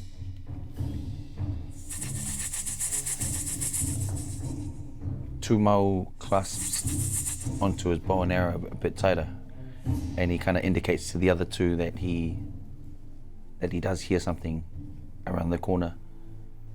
He says, I don't think we're alone. Dahlia quickly, in case it's a person that's gonna check up on us, Dahlia picks up the guy that was helping out and tries to like hide him around the corner, away from sight from where the entrance Yeah, is. Like, I'll help with that too. Okay. Oh, nice. He is now hidden behind the cart successfully. I'm still a strong boy too. Excellent. Great. Thank you. You've done that, and there. Oh my goodness. Ah! These horses, they Oh my goodness. While I'm helping you move him, just as extra precaution, because I don't know if we've knocked this guy out or killed him, but to be like, Pongo doesn't want to like straight up murder a guy that might just be doing a job sort of things, but he also doesn't want him waking up and coming and being a problem to us as we go. So as I'm moving him with you, I'm just going to grab his fingers and snap them. I'm going to break his fingers so that if he does wake up, he's not going to be a hell of a lot of use holding weapons and attacking us. It's humane and horrible at the same time. Exactly. brutal. Horribly humane. Yeah. He'll recover. If he's alive still and he wakes up, he'll recover from broken fingers. Tumau. Yes. From are you still inside or have you gotten out? I'm outside. Oh yeah, I've stepped out of the carriage. Okay, you stepped out of the And carriage. From his, I guess his ability to he's very familiar with animals and beasts and what he's just heard, and because Tumau has quite the alert sense of hearing, he knows he doesn't want to think that's what it is, but he kind of has an indication that this thing is big and it's dangerous, and it could actually kill them. Right, Probably, possibly. this is Hey, and Tumau, just on the corner of which leads into the other room, you see someone's face just kind of peer over and look at you, and then disappears back into the room. human. Human. You don't recognize them, but they have definitely seen you guys. Well, they've seen you, and then of course we've got these other two. Hey, Pongo, can you make a Constitution save for me, please, buddy? Sure can. Con save is that's a dirty 20. Nice. What? No, I have a feeling I don't want that to have been a good roll. Oh. Hey, Pongo, you get a sense that that the chain, that you're not going to be able to hold on to this form for very long. Yeah, my body's metabolizing it. Is metabolizing it, and it's not comfortable. As your body is metabolizing it, you're starting to get kind of, it's kind of a little bit itchy. And you start feel, it's like almost like a rash is kind of, it's not pleasant at all. Okay, guys, what are y'all doing? Potion's wearing off. I'll just say to Dahlia. Dahlia sees Pongo is uncomfortable and itchy, and she has a little thought, but she keeps it to herself, and she walks around the corner. Wants to peer around the corner. Excellent, I love that. You come around the corner, so I just want to hear real quickly what everyone's going to do, real fast. Ronnie. Tumau is thinking, okay, need to get to whatever we need that is of importance in this place, get it out, and just keep an eye out on the carriage, because you think, okay, that's our way out, but we just need to get whatever needs. Okay, so you're staying there for now? Yes. Pongo. I'm pulling out I'm making sure that I've got the crossbow equipped, and I'm grabbing a torch as well and starting to light up a torch. Okay, you start lighting the Something to torch. burn this place down. Excellent. Dahlia. Oh God. Dahlia scared. looks around the corner. Is it Shelly? In the face! It is not an and. Miraculously, you pull back in time. They miss you. Yeah. Woo! And there is a heavily armed there's a heavily armed person there, right in front of you, and she steps back, boom, boom, boom, boom, boom, out of your sight. Into initiative, Reylene. Let's go. What you doing, buddy? We fighting now. Dahlia, still in this form, takes out her giant, quarterstaff, which is usually small like this, but then when you like that, it'll and I. Those are good words. Yeah, thank you. English is my second language. You're a bloody storyteller. The way you paint a picture. And then Dahlia rolls inside. Put yourself where you want to be. Yeah, I go 1, 2, 3. You don't get that. Yeah. Okay. Yeah. Fine. And you roll in, and I will now describe the rest of the room. Yeah. Okay. There are some little booths on the far wall, and you come basically face to face with Yugi. But there's also these two other stalls Get out of Oh, here. there's a snake. with Well, a couple of snakes on the other side. And there's another stall on the side over there. You don't know what's in it. And there's a table with a couple of chairs in it. The stalls that have Yugi and the two snakes are closed with metal bars. cool. Okay, so you roll in. So 3, 4, 5, and then attack. One attack first. Go. 18 plus things. Yes, a hit. Yep. Okay. Quarterstaff. 4. Good grief. I'm sorry. I'm just. It wasn't for my new dice. 7. Okay. And then I'll take a key point to do 2 unarmed strikes as a bonus action. How many key points have you used now? Just 1. Is that your first one? No, this is my second one, actually. It's your second one. Yeah, only I use thought one. so. And you only get 3, right? Yes, I only get 3. Oh, I love it when you burn them. Yeah. And she tries to go. Poof. She raises a hand. She raises an elbow, but she misses. Both times of misses. Even with inspiration, do you want to use your points? You can use inspiration if you want to use some of the I community. mean, sure. I'll use my hit points again for those ones. Yeah. Because okay. you've still got How many another do we- 6 left. Oh, okay. I thought I was like we had 2 left. All right, one of them hits. What'd you get? Tell me what'd you- 19. Yes, yeah, one of them does hit. And she gets she uses her elbow and just Whack! up Roll right. damage, unarmed attack. 1d4. Please. 1d4 plus, plus things. 4 points of damage for that one. Not a lot. Not a lot, but it's a good nosebleed, hopefully. Okay, it has now been hit for 4 points of damage. Pongo.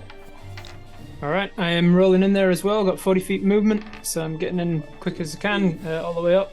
You can Up go. close and Where do you want to go? Right up. Right up to him, yeah. Okay, you're right in between the snake and I'm assuming that the snake's in some sort of a pen, like something Yes. that can't just come out. it's got some cages in front of it. It is. I don't know how to describe this other than saying it's a huge snake. He's big. He's real big, He's a big boy. It is a big. which is going to go to my advantage because it means it's not going to be able to get through the bars to like bite me or anything, presumably. Giganticonda. So yeah, I'm gonna go around all the way up to him. No pretenses of drunken fighting now, because it's about efficiency in taking him out. So I'm going to come in behind. I'm gonna go around the corner. I'm gonna bring up the torch that I was going with, and I'm going to put it across the back of his neck, bring his head forwards, and clock it into my elbow, and try and like hit his head into the bars of the snake. Okay, do it. All right. So the first attack is a 21 to hit, Ouch! and that's going to be Yeah, not the greatest. That's going to be 4 points of bludgeoning damage. You're right, it's not the greatest. But then I use a bonus action to strike him again. So I smack his head with my elbow, and this is when I'm now gonna. The bonus action is me slamming his head against the bars, ideally. Not the greatest. So I'm gonna. How armored does this guy look? Oh, sorry. This person is paid muscle. Paid muscle. Are they wearing armor? Like, do I have without you telling me? Studded leather. Do I? Studded leather. I'll stick with that then. A 14 to hit. Yep. 14 hits. Wonderful. All right. So then there's an unarmed strike for a bonus action. That's going to be a further 6 points of bludgeoning damage. Okay. Still going. The person's going strong. Tumau, how far can Tumau come in? You can move 6 squares. 6 squares. So Tumau goes 1, 2, 3. Sees. Oh, as he comes to 2, he sees Yugi down there, and just this feeling of like comes over him, and he wants to run towards Yugi. So 3, 1, 2, and as he's running, he wants to fly into Yugi's pin, but at the same time release an arrow in between these two and see if he can hit the other guy. No, wait. Yo. Yeah, good. Cool. The pin has metal bars. Okay. So I'm gonna be smacked into it. Okay. But you can get right up next to it though. Pretty much. Yeah. Okay. It's just like roll it. And then it looks real beautiful as he's going through mid-air with a 17. Do I add anything to that? Like yeah, you're good at yeah. You're good at archery. What's your plus with an archery? Archery with Meherero is +5 to hit with a longbow. 22. Yes. You definitely hit. Foot with the damage 1d8 +3. 1d8. Which one's 1d8? That one. 1d8. Is that a 1? Yeah, 1 + 3. 4. Thunk. Well, you slam right next to Yugi. Hey, there is a pull cord. There's a pull cord on the pillar right in front of you. Yep. And you can see that there's similarly one on the other 2 pillars as well. Okay. It's this woman's turn. Okay. She pulls on the pull cord right in front of her, and disengages. Just pulls back, and the snake launches forward. Oh no. Launches forward. You're the closest, Pongo. Sweet, let's do it. And comes for you and goes and strikes. 24. Oy vey. 24 hit. 24. That hits. And you feel some venom enter your system. Make that Constitution check. Yikes. That's going to be a 16 con save. Okay. That's good enough. Sweet. And the damage.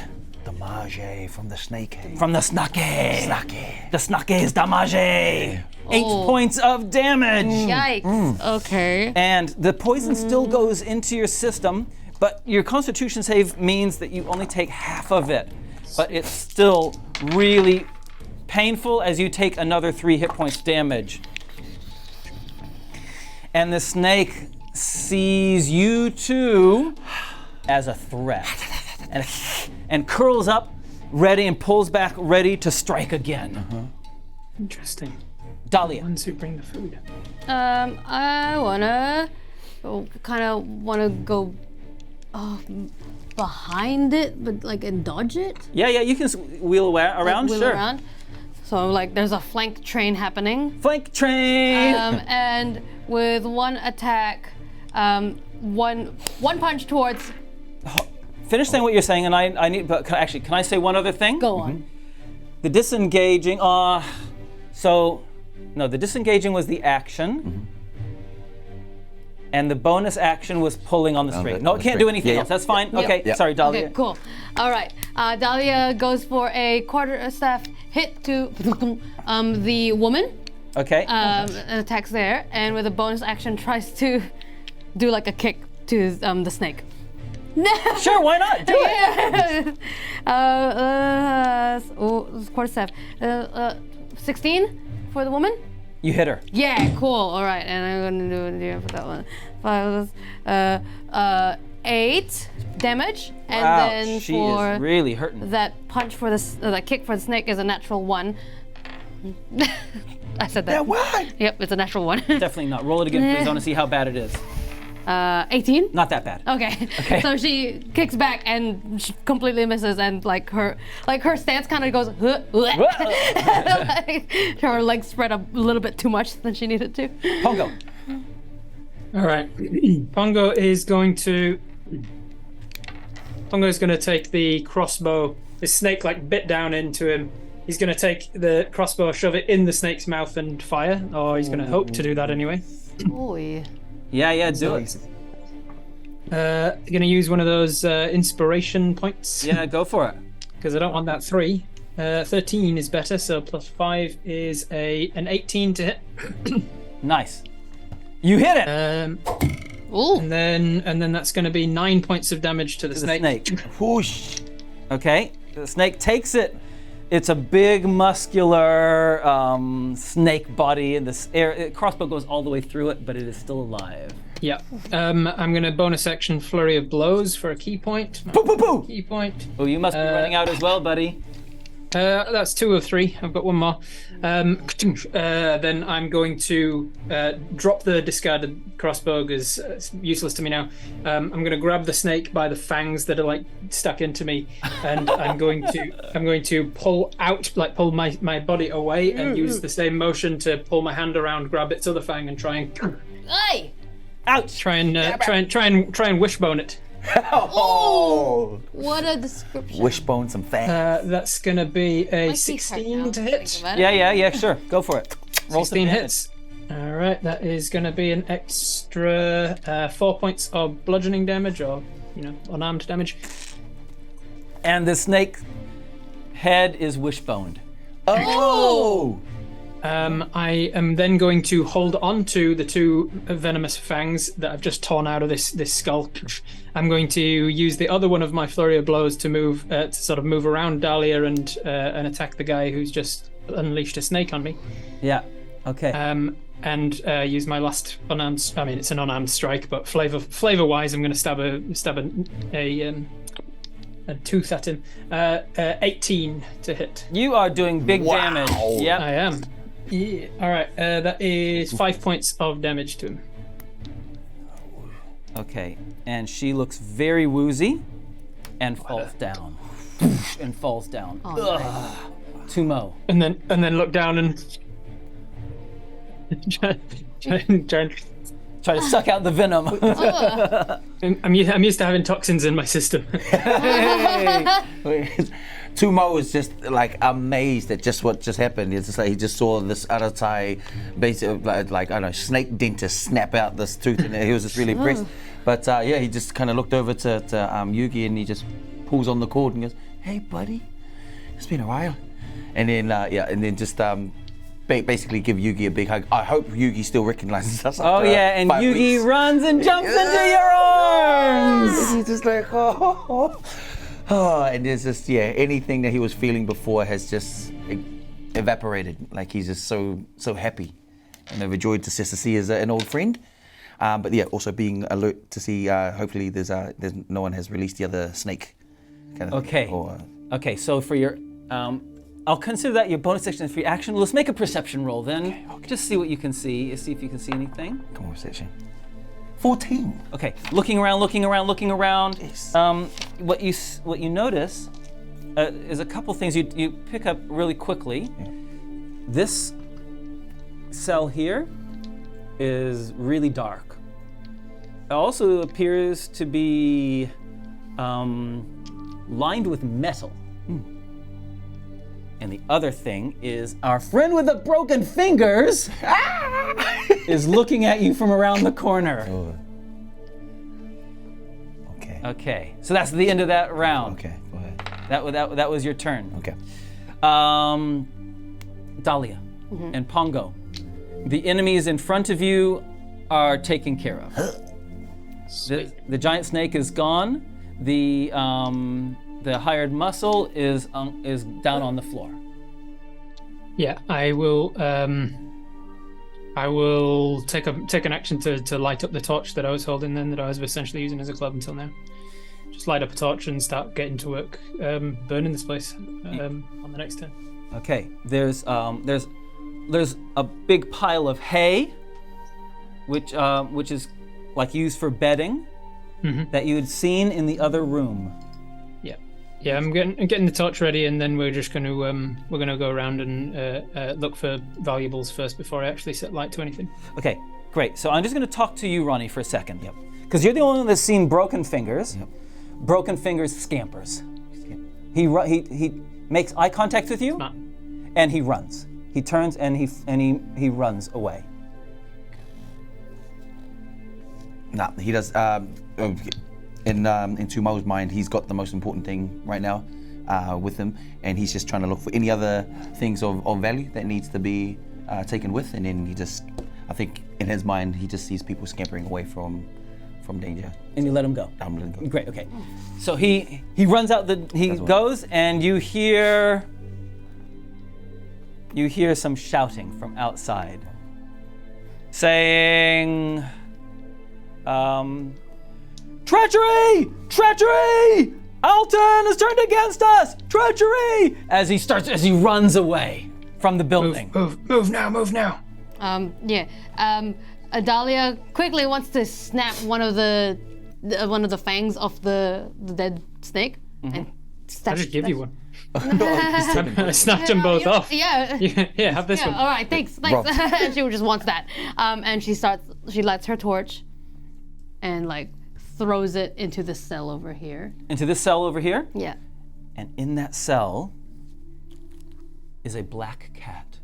Oh. You had not seen before. Oh my god. It's a cat that's almost half shadow. Oh no, it's this thing. And it hisses at you. It goes at you as your torch and lights some of the hay in there. And it looks like it's it moves up against the wall, and part of its form becomes shadow, but as it touches the lead, it turns back into full cat form, and it kind of circles around, trying to snarl at you, at the same time as keep away from the hay that you have ignited in its cell. Oh. And perception roll, please. 18. The bars are made of lead. They are not normal bars. Dahlia keeps a note of that and rushes to the horses and starts getting them ready for a quick escape. Pongo. Gonna help with getting the horses ready for a quick escape, turning them around and getting them ready to go, and only when they're ready to go is Pongo gonna rush back in and do some things. Pongo's form changes. No.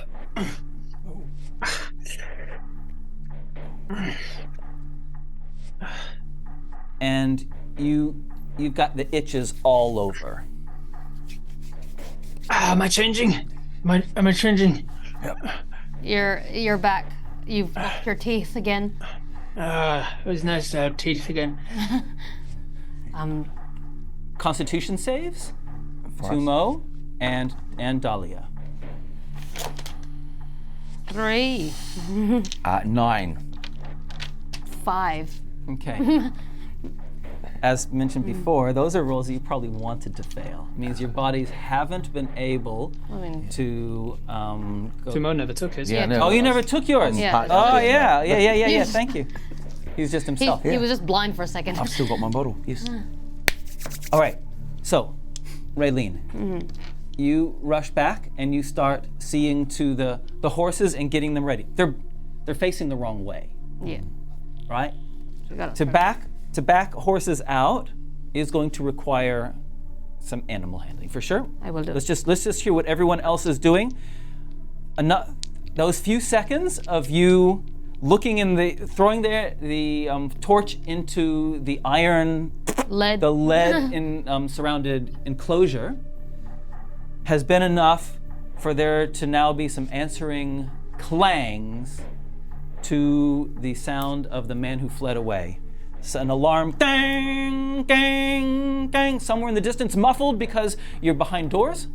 Dang, ding is sounding in the distance. Pongo, What you doing, buddy? Itching, scratching. I'm gonna look around for anything valuable to take, any books, anything at all. Okay. Anything that seems worthwhile stealing, because that's one of the things we were told. Steal what you can and then just burn the place. Make a investigation roll or a perception roll, whichever you think that. Obviously, with the exception of the animals, which assuming those are pretty valuable as well, but there's no way we can take those. That's an 18. 18. On the table... Oh, sorry, no, that's a dirty 20. Dirty 20, even better. On the table, there are some vials that have in them a clear liquid. Snatching those up. Any chance that I have any idea? No, I've got a -1 Arcana. I have no idea what they do, but they look like some sort of potions, so I'll take them. They certainly do. They look like a clear liquid. That's all that they are. They look like water, basically. Yeah, I'll take those because they catch my eye as something that's obviously not water. Why would they keep them in small glass vials? They're obviously some kind of translucent potion or something. Grab those, pocket them. If there's nothing else, I'll chuck the. Actually, tell you what I will do. I'll then grab one of those hay bales and I'll drag it into this room and put it in front of the cat's. The big cat's thing. Okay. Cool. That's what I'm doing. Tumau. Tumau just wants to take Yugi out with him safely. He did have a bit of a thought about the other animals in there, and he couldn't put the team in danger, so he wants to make his way, trying to look for the carriage and maybe put Yugi in a safe position in the carriage and get ready to make a quick exit. Excellent. And as you carrying Yugi, this warmth emanates from him and washes over all of you. And thanks to the people in chat who gave some healing boosts. Nice. 10 hit points get divided amongst you. You can share because I don't need any healing. So anyone who's hurt. So Pongo, you're hurt as well, right? Yeah, I've taken 10 hit points total. So you both you and Tumau get 5 back. 5 back. Sweet. Very kind. Okay, and you're at the cart. You've put Yugi back in. All right. There you go, buddy. And I put the blanket that I was hiding under beforehand over him, and Say, hey, Dahlia. She's What you doing? turning the horses around still. Okay. I want to do the animal handling? So you open the doors. Opening the doors, and you can see directly towards the Greyfall family manor. They are getting a force ready, and you can see a woman walking in front, and then a dwarf, and then you see there's probably 8 people, maybe more, lining up, weapons out, bows pulled down, and they start jogging towards you. They're only a couple turns away. Yep. Haste is of the essence. She's gonna run. Well, not run, but like escape with the horses. Animal handling to see if you can get the animals out. 15 plus 17? 17! Yes. You start successfully getting the animals out, and I call out, let's go! Tumau. I'm still You're there as well. Yugi inside, yep. Pongo, what you doing, buddy? All right, the animals are on their way out, or they're out now? The horses have successfully been taken out. Wonderful.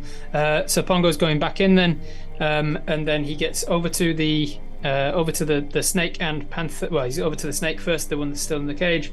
He's waiting for the to make sure that he can hear the others like ready to go. Yeah. He pushes the dead guy, like the dead lady, in front of the snake. He takes a step back, holds onto the drawstring, yanks it down and pulls the thing up, and then immediately on the same turn, with all of his movement, is 40 feet. He rushes over, drops the flaming torch onto the hay bale in front of the cat, grabs the cat's one and pulls that one open as well. Yeah. He's hoping, he doesn't know what this cat is or what its abilities are. He's hoping that the flaming bale, it's a single bale, so the cat will be able to like get over it eventually, but he's hoping that it just gives it enough pause that he can get the hell out of there. Enough So he's opening- pause. Yeah. He's hoping to give it enough pause to give him some time to escape, and unleashing some wild beasts into the Greyfall estate might cause some havoc and craziness. Nice. So he unleashes the snake, unleashes the panther, and then he gets the hell out of there with a dash, and I'll spend a key point if I have to. And no, you've got enough movement with a dash that you can then join Dahlia right next to the carriage. Yeah. Because Dahlia, you've had to kind of push, convince them you're not riding them, right? Push them backwards. Oh. And yep. I should have said sorry. I didn't mean to drop the flaming torch. I meant he touches the flaming torch to the hay bale and then he throws it into the rest of the hay in the corner of the room. Got it. So our scene Pongo comes running out. Yeah, and the three of you are in front of the carriage now. Yep. Our camera, just for a moment, lingers in the room that you've just left, where the snake's cage opens up and the snake goes snap, snap, and strikes at the figure lying dead in front of it. And then the black cat kind of jumps over and then finds a shadow on the other side of the room, goes into the shadows of where Yugi was, and merges with the shadows. Meanwhile, back outside, Lewis. you hear a dwarven man say, "Kill them all!" And they start charging towards you. They're only 2 rounds away. We have Tumau at the side of the carriage. Yep. And we have Dahlia and Pongo near the seats. Yes. Okay? Dahlia, what you doing? I jump on a horse and go. And go! Now, that's another animal handling roll. Quickly, Tumau, what you doing? Tumau wants, because they said, how far are they in throwing distance? Tumau wants to grab some spices and actually use them as grenades and launch them into blind as many as they can. Yeah, they're in little pots, so you can throw the pot for sure. Yeah, at pretty them. much. And Do we have any inspirations once they hit them left? straight We have 5 inspirations. I'm taking we have one. 4 inspirations left. Whoop. 4. Oh god. Okay, fine. 8. The horses are too spooked. I'm sorry. Dahlia, the horses are too spooked. As your skin starts to change. Gah! What'd you get for your throwing? 11 plus what do I? Plus your dexterity Dexterity modifier? plus dexterity plus 3, and that's 14. A 14 is pretty good. Okay. It goes through the air and red chili dust gets washed over them. Pongo, what you doing, buddy? I'm gonna take Dahlia's page out of Dahlia's book and try animal handling these horses. Okay, make your roll. Try and commandeer them out of there. Goddamn, that's a 2, so I'm going to use one of the inspirations. Another 2, so that's 2 2s with advantage. Oh no. You've used Total of 5. you used 10 of the 12 inspirations. Okay. And you've used all of the healing. Yep. They go. So, first of all, Tumau, I We want need some you more to- subs, people. We need some more subscriptions. Give us some more guys, go inspiration. Tumau, it goes over an area Yep. and it catches half of them that are running towards you. So 4. Brilliant work. Nice. Nice. They each take make a D4 damage. Yep. 2. 2. Okay, they each take 2 hit points of damage, and I'm just going to roll en masse to see if all of them fail or all of them succeed. I can't be bothered doing individuals. 19, baby! Oh man. So they are not blinded, but they go. Slightly disorientated. Yeah, right? you got one more of those. Okay. Arrows. Boom, boom, boom, boom, boom. Arrows get arching through the door, through the air towards you, as Dahlia and Pongo struggle with these horses, which just are just too freaked. Yeah. There's fire in front of them. There are people yelling behind them. You guys are pulling on their reins, and here come the arrows.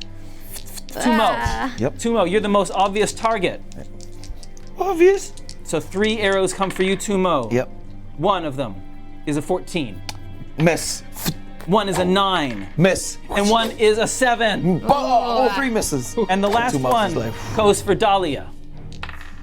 And gets a 19. Hits. Did you multi-class or are you level 3 monk? Level 3 monk. Wait, I'm a level 3 monk now. She hears it whistling towards her, and she deflects missiles. So do you know how to use it? Like every time this whole session, he's been like, "Oh, what's her name? Reylene has a crossbow." I was like, "Sweet, deflect missiles." And then he's like, "Oh," and then they get bows and arrows out, and we're like, "Somebody fire at me, goddammit! I want to deflect a missile." And finally, here it is. Yes. Do you know how to use it? Not fully, but it's my reaction to deflect the catch. I'm gonna try and catch it. Yep.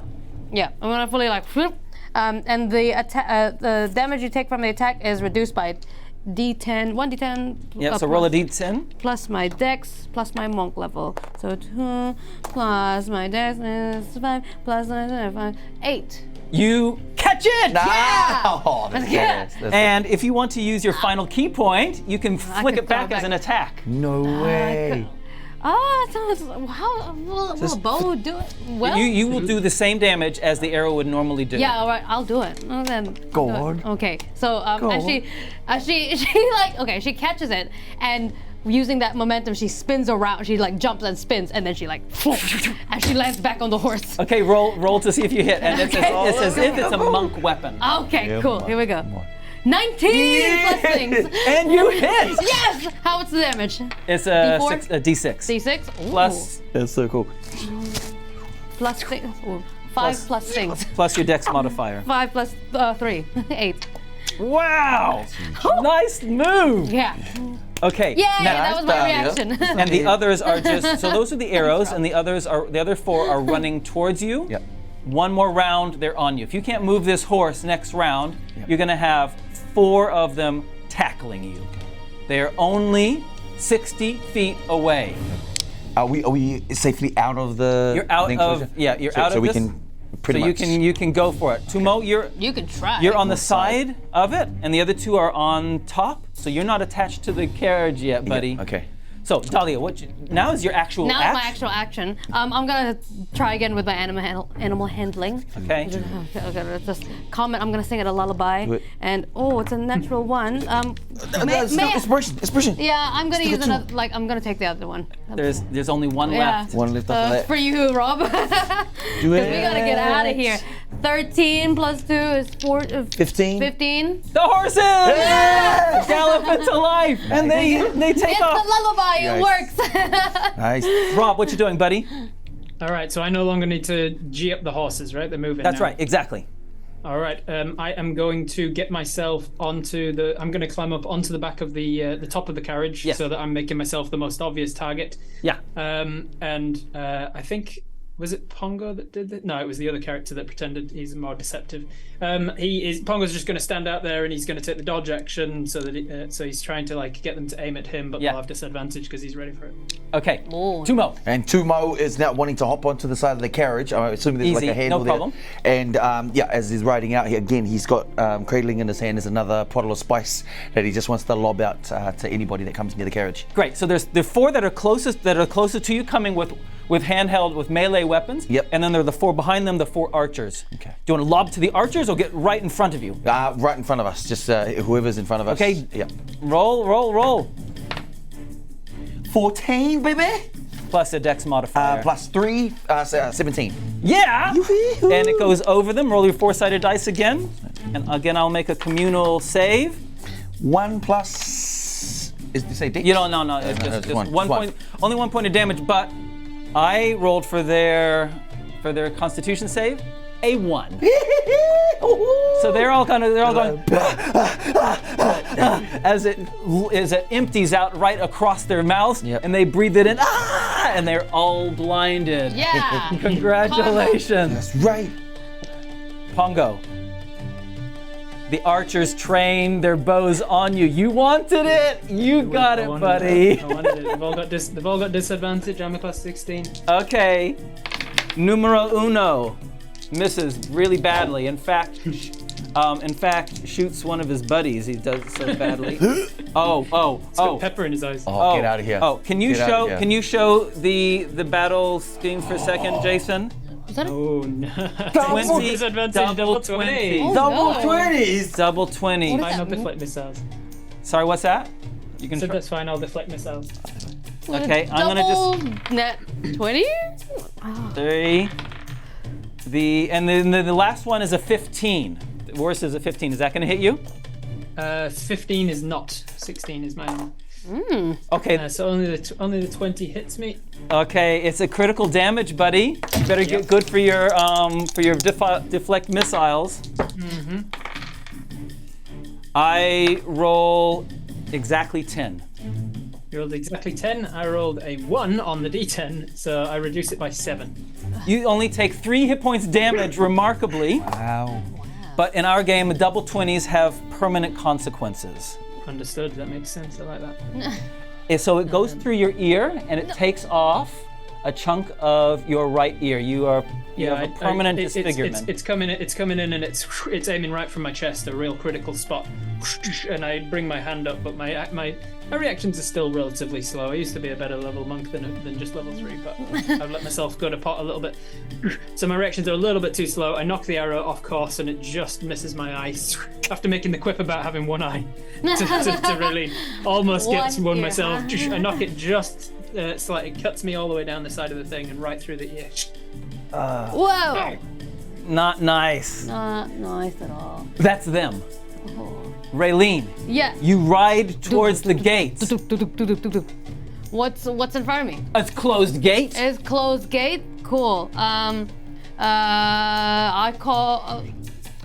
jump off the horse. And what's your plan? What's your plan? Tell me what you want to do. To open the gate. Okay, you want to. I want to try and run faster than the horse. I love this. Okay, so you're going to launch yourself off the horse, Yeah. shoo, and try to get over and open the gates. Yeah. I love it. Yeah. Do it. Okay, all right. Let's say it's a sleight of hand. I don't know what else to say it is. Okay. Sleight of hand. Oh yeah. 24. 24! So incredible. You launch Yeah. it. Can you have an acrobatics roll? We need to see if Okay, you actually fine. land it as Okay, well. okay. This is a Yeah. pretty impressive move. 14 for athletics. Oh, acrobatics? Acrobatics. Oh, never mind. That would be 18 for acrobatics. Wow. Okay. Describe it, please. Describe it for us. She's standing on the horse. She lets go of the reins. She's standing on the horse as it's moving, and she she somersaults, forward rolls in the air, and then she uses she's not even gonna try and bother with the lock. She's gonna use the full force of that gravity, and use her feet to bust open the gates, and then as she kicks off the gates, she's gonna backflip, and then backflip, and the gates open, and hopefully when she backflips, gets back on the horse. You're gonna rebound off of the lock of the gate and land on the I'm horse. finding my onto the different horse. spotting zones, okay? And I'm like a cat. Okay. Let's go with this.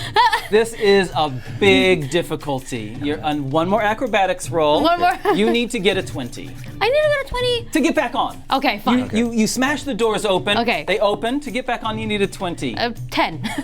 That's half of 20. So I land on the floor instead. Well, unless you want to use the very last inspiration. Oh, do I do it? Guys, do I do it? For a 20, I wouldn't. Yeah, I don't know. I mean, I'll do it. I mean, yeah, it's the end of the session. Yeah. End of the session? Yeah. Okay. This is gonna be so anticlimactic though. It's gonna be, No. What have you got now? 13 Plus plus your acrobatic- plus your 5, acrobatics. 18. 18? So close. Not 18's close enough. good. And you fall on the dirt as Pongo. But you're- can I land it cool? Yeah, like you land it Scarlett cool. Johansson, Yeah. like Black Widow style. Oh, yeah. Pongo, there are no one's controlling the horse anymore. And All right. so Oh, yeah. Pongo, what you doing, buddy? I am realizing that as the arrow strikes me, it turns me around. I realize I'm turned around just in time to see all of this happen. I'm like, well, I'm on the horses then, and I'll jump down off the front of the carriage onto the saddle and onto the driver's seat, as it were, and grab the reins and take control of the horses with an animal handling. Well, fish. do it.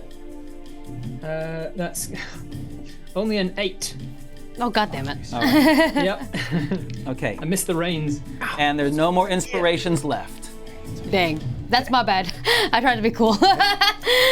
But the gate's open. The gate's open. And we're full steam ahead. And you're on the hot side. Yeah, and we're on the side, and then Tumau reach my hand sees out. Dahlia and goes, Dahlia! Yep. Ah, Wants to mother of yank her God. into the carriage as we're riding by. Athletics. Athletics. Athletics, come on, athletics. 11 plus 4, 15. You grab her, Yo. pull her on. And just like in one motion, just swing her Now. around in it. The horses are gone, and you get her on. Brilliant work. Hey, Pongo, you do not have control of the horses. No. They burst through the gates, and behind you, another shower of arrows comes down, and you hear a woman's voice say, "Target the driver!" Oh. Pongo, all of them, because they've got an angle, a side view of you. All 4 of them train their arrows on you, Pongo. You're partially concealed, so your armor class is buffed up by 2. Okay. Okay? Cool. And plus 18. So you're 18 to hit. 1 gets a 23, and all 3 of the others miss. Ooh. You don't have any more key points left, do you? Oh yeah, you do. But one key point. All right. Well, 1 hits you, buddy. All right. Well, I'm deflecting missiles then on that one because I've got my reaction back since the last round. It does 5 hit points damage. Yeah, I catch it. It comes in. It's coming in from my temple this side because of the side on view. Let's see if I grab it this way. Then, yeah, I'm getting out of here. I'll get my key points back soon enough. I'll snatch it out of the air, then round in a circle and fire it back towards them. I'm going to spend my last key point to send that back at them. Roll it. That's going to be a 13 to hit. 13 is all you need. Wow. Oh, nice. 13 to hit. Well done. That is only 4 points of damage, though. But it's cool. 4 points of But damage. it's cool. Yeah, it's 4 points cool. of damage. Whoa. Hey, the moral of the story is the horses bolt. They're running wild through the streets. Tumau, Dahlia, hanging on for dear life as you get out of the gates, which then obstruct the view from the archers who can no longer see you. The guards on the front only have melee weapons. They can't catch up to running horses as you gallop into the darkness of the streets of the Shadows of Aratai. As a flame Gonna need to update that artwork with a missing ear now. Yeah, my artwork needs to have an eye patch. Missing ear and an eye patch, please. And let's go to some calmer music. Yeah. As you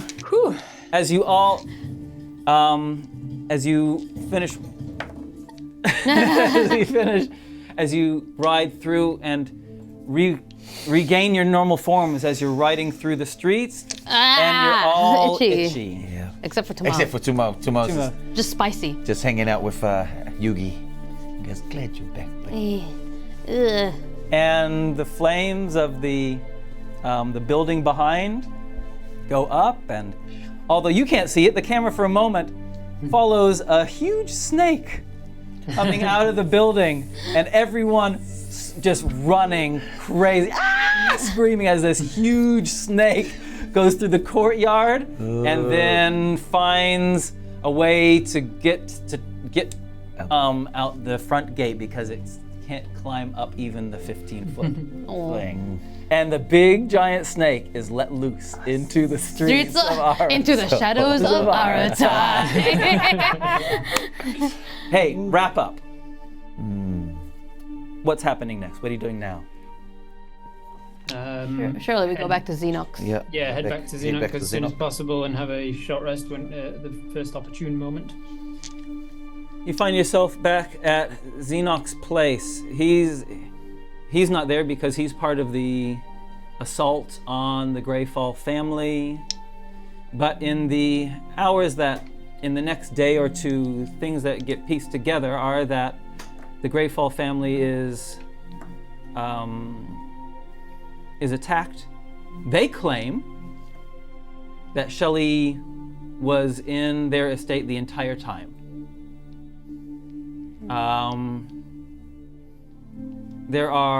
It was a bloody ordeal.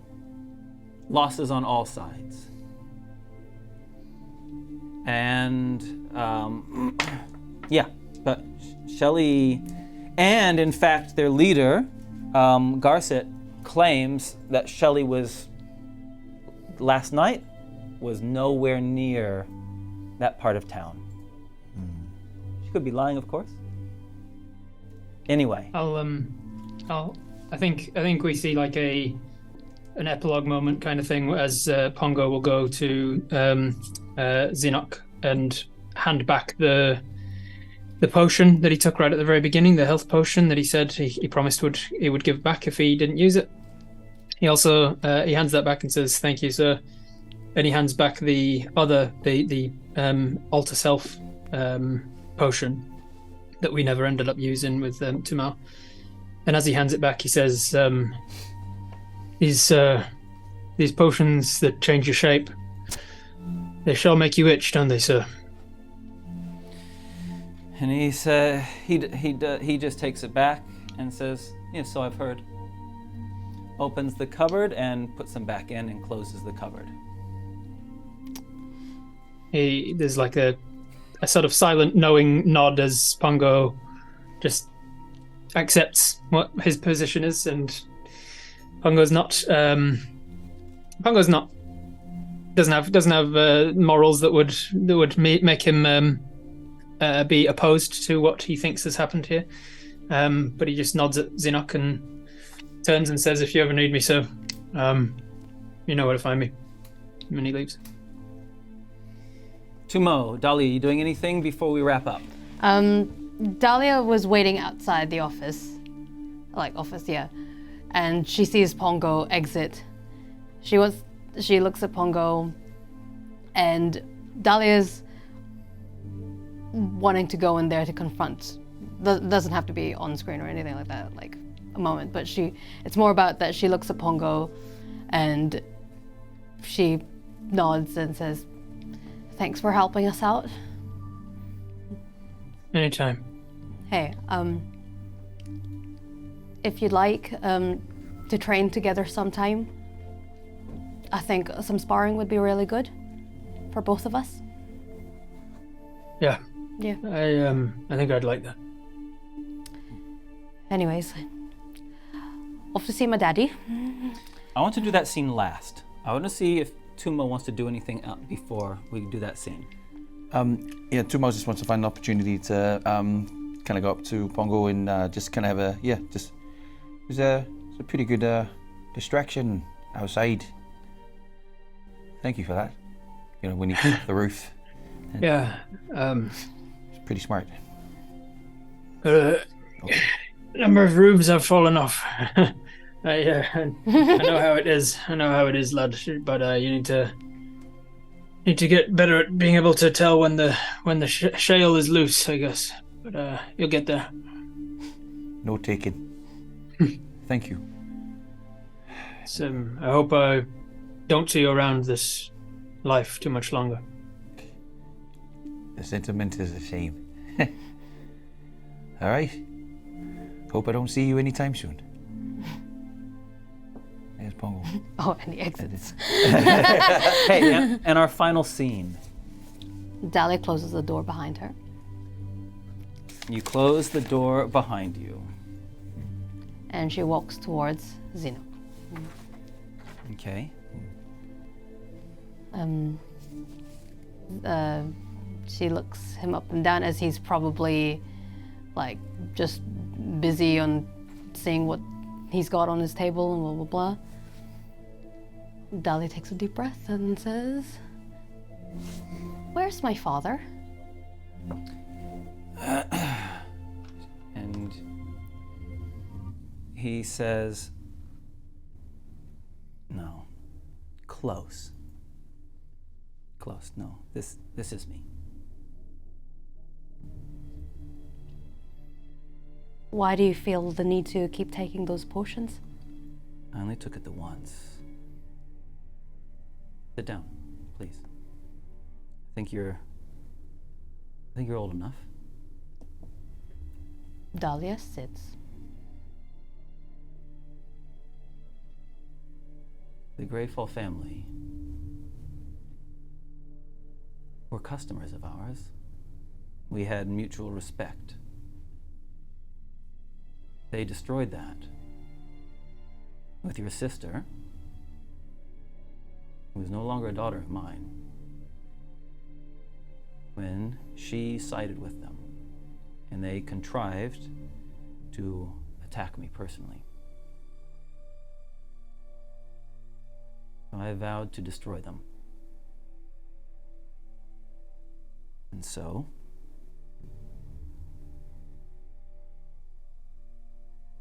come in, dear. And your mother enters the room. She has a seat and says to you, it was me and your father who orchestrated this. Your father took the potion and assumed the form of Shelley and attacked the snitch doctor. And he starts talking again, and those two inept henchmen.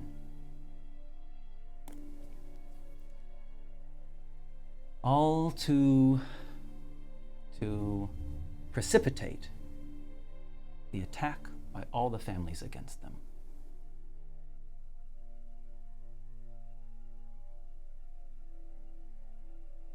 Dahlia is speechless. She doesn't say anything, and she takes a stand. He stands up as well.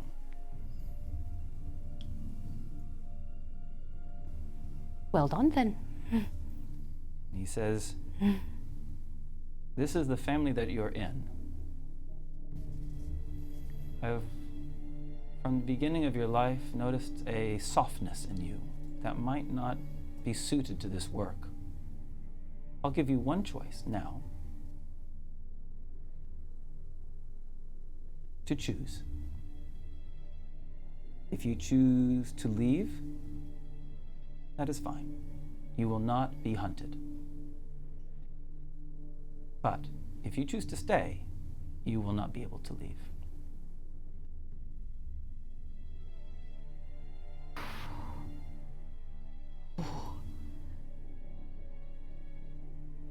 Dahlia takes a bow. Thank you, Daddy. Thank you, Mommy. She turns around and leaves. I will take that as a sign. When we see each other in the street, says his voice, as you walk away, we shall be strangers. A tear rolls down Dahlia's face as she opens the door and closes it and leaves the Zenok monastery behind her. And in front of her is Tumau walking away as well. With an owlbear. With a baby owlbear in his hands. Because the Huranos family did not want this owlbear, did they? Oh. And with that, we will come to a close, the 5th episode from the Shadows of Aratai. Oh. And then the black shadowy panther. The cat comes back. And then a black shadowy panther comes out of nowhere. Hey, good one. Hey, thanks, Rob, for joining us. We've really loved having you. We always love having you on our show. Rob. Thank you. Pleasure being here. Yeah, nice. How did Pleasure as always. I love Pongo and I love Chester too. Good stuff. Oh, Chester. I'm keen to get Chester back as well if you're keen. Okay. Yeah. Hey guys, just turning to you, beautiful audience. Thank you so much for joining us on our adventure. It's great to have you with us. If you haven't done so already, please hit us with a follow. Don't be afraid of subscribing. Subscribing is how channels like ours and how channels like Robert Hartley GM's, how our channels survive and thrive. If you're watching us on YouTube, hit that subscribe as well and share it with others and leave comments because that encourages the algorithm to share it with others and it doesn't cost. How much does it cost you to do that stuff, guys? Zero. Nothing. Nothing. Nada. Zero. Nothing. Hey, let's talk about the other people we want to to thank. We want to thank our Patreons. Thank you so much to our Patreons. We really appreciate your support. And as always, our Patreons, as well as getting the extra content, we do give a discount to our Patreons for on merchandise stuff. So feel free to head to our Patreon page, and that would be great. We always love getting new Patreons, and we know that some Patreons are watching today. So thank you so much. So Patreons. And do you want to talk about D20 Collective? Yes, D20 Collective is our new sponsor for this year. They give us hella great dice. Well, not just us. They can give you hella great dice too. Goblins. This is my one so far, the new ones. They are Arctic Pole. Arctic Pole, yeah. Yeah, and yours is Misty Step, which honestly is so beautiful. It's really nice. And instead of the 20 on the D20, they've got their symbol on it, which is like a little dragon thing. Yeah. Little dragons with spikes on Oh, it. there's a dragon with spikes. Yeah, so they do wooden dice, they could do metal dice, gemstone dice, a whole bunch of cool special dice, as well as your classic sets. And if there's anyone else that's jealous at your table, you can get them dice bundles, really, and be like, hey, dice for you, dice for you, dice for everyone. Yeah, Oprah moment, you know? And sometimes they do have some sales, $5, around $5. And they change that every Thursday. You know, the different Thank you. stuff. Yeah, like D20 Collective, thank you. Thank you, D20. Yeah, we love you guys. Hey, and Ronnie. Yes. We're gonna do our little script now. Okay. Can you see right next to you? There's something down there. You see down on the floor. Down on the floor. There's you're gonna need that in a little while. Okay. All right. Right? Yes. Okay. And hang on, I need to get my prop as well. Oh, you got a prop? I've got a prop as well. Everyone's got props. You see the props, Ronnie? Yes, I do. Am I holding those up? You'll be needing this. Get out of here. All right, here we go. Okay. You ready, buddy? Yeah, buddy. All right. I'm with you. Don't show them yet. Don't show them yet. Don't show them yet. I got it. This is not rehearsed at all. Okay. Rob's like, yeah, okay. Complete amateurs. Hey, Timmy. Oh, hey, Tammy. What you doing? It's a secret. Oh, now I have to know. Go on. What you doing? Fine. I'm waiting for a parcel from DnD. to arrive. Oh, what's in the parcel? It's a secret. Oh, come on, Tammy. Fine. It's a new board game. Oh, so cool. I mean, I love board games. Oh, cool. Oh, I know you do. Ding dong! There's a parcel here for a Tammy. Oh. Happy birthday, Timmy. Oh, well, thanks, Tammy. And thanks for the great selection of board games and fast delivery from DnD.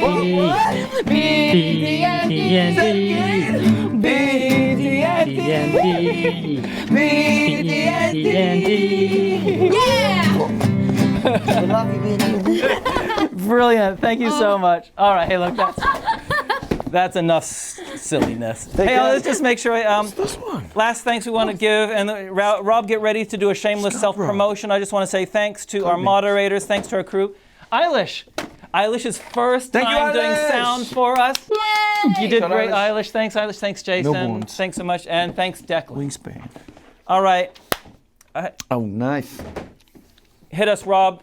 Shameless self-promote time. Go. Shameless self-promotion. I have been Robert Hartley GM. I am a full-time TTRPG player, D&D player, D&D DM, all of those nerdy things. I do it for a living. So you can find me on all of the different channels, Robert Hartley GM, everywhere. If you like what I've done today and you like my role-playing, you'll probably like some of the other stuff that I do. The interactive game of D&D that I run on Twitch for my chat every Sunday called Twitch Tales. Or any of the other things that I do, the multiple things that I do. The Viva the Dirt League D&D as well. All that stuff. So yeah, hit me up, Robert Hartley GM, on any of the platforms. As for the side splitters, by the way, I was thinking about jokes, and I wasn't able to come up with a joke, but I did invent a new word. Oh yeah, what's the new word? Plagiarism. Ah! Nice one. I haven't heard that one before. Hey guys, thanks for hanging out with us. We'll see you on the other side of the credits for a bit of chat. Ooh, Roll snap. those credits. Aratai. Aratai, bye. of Aratai.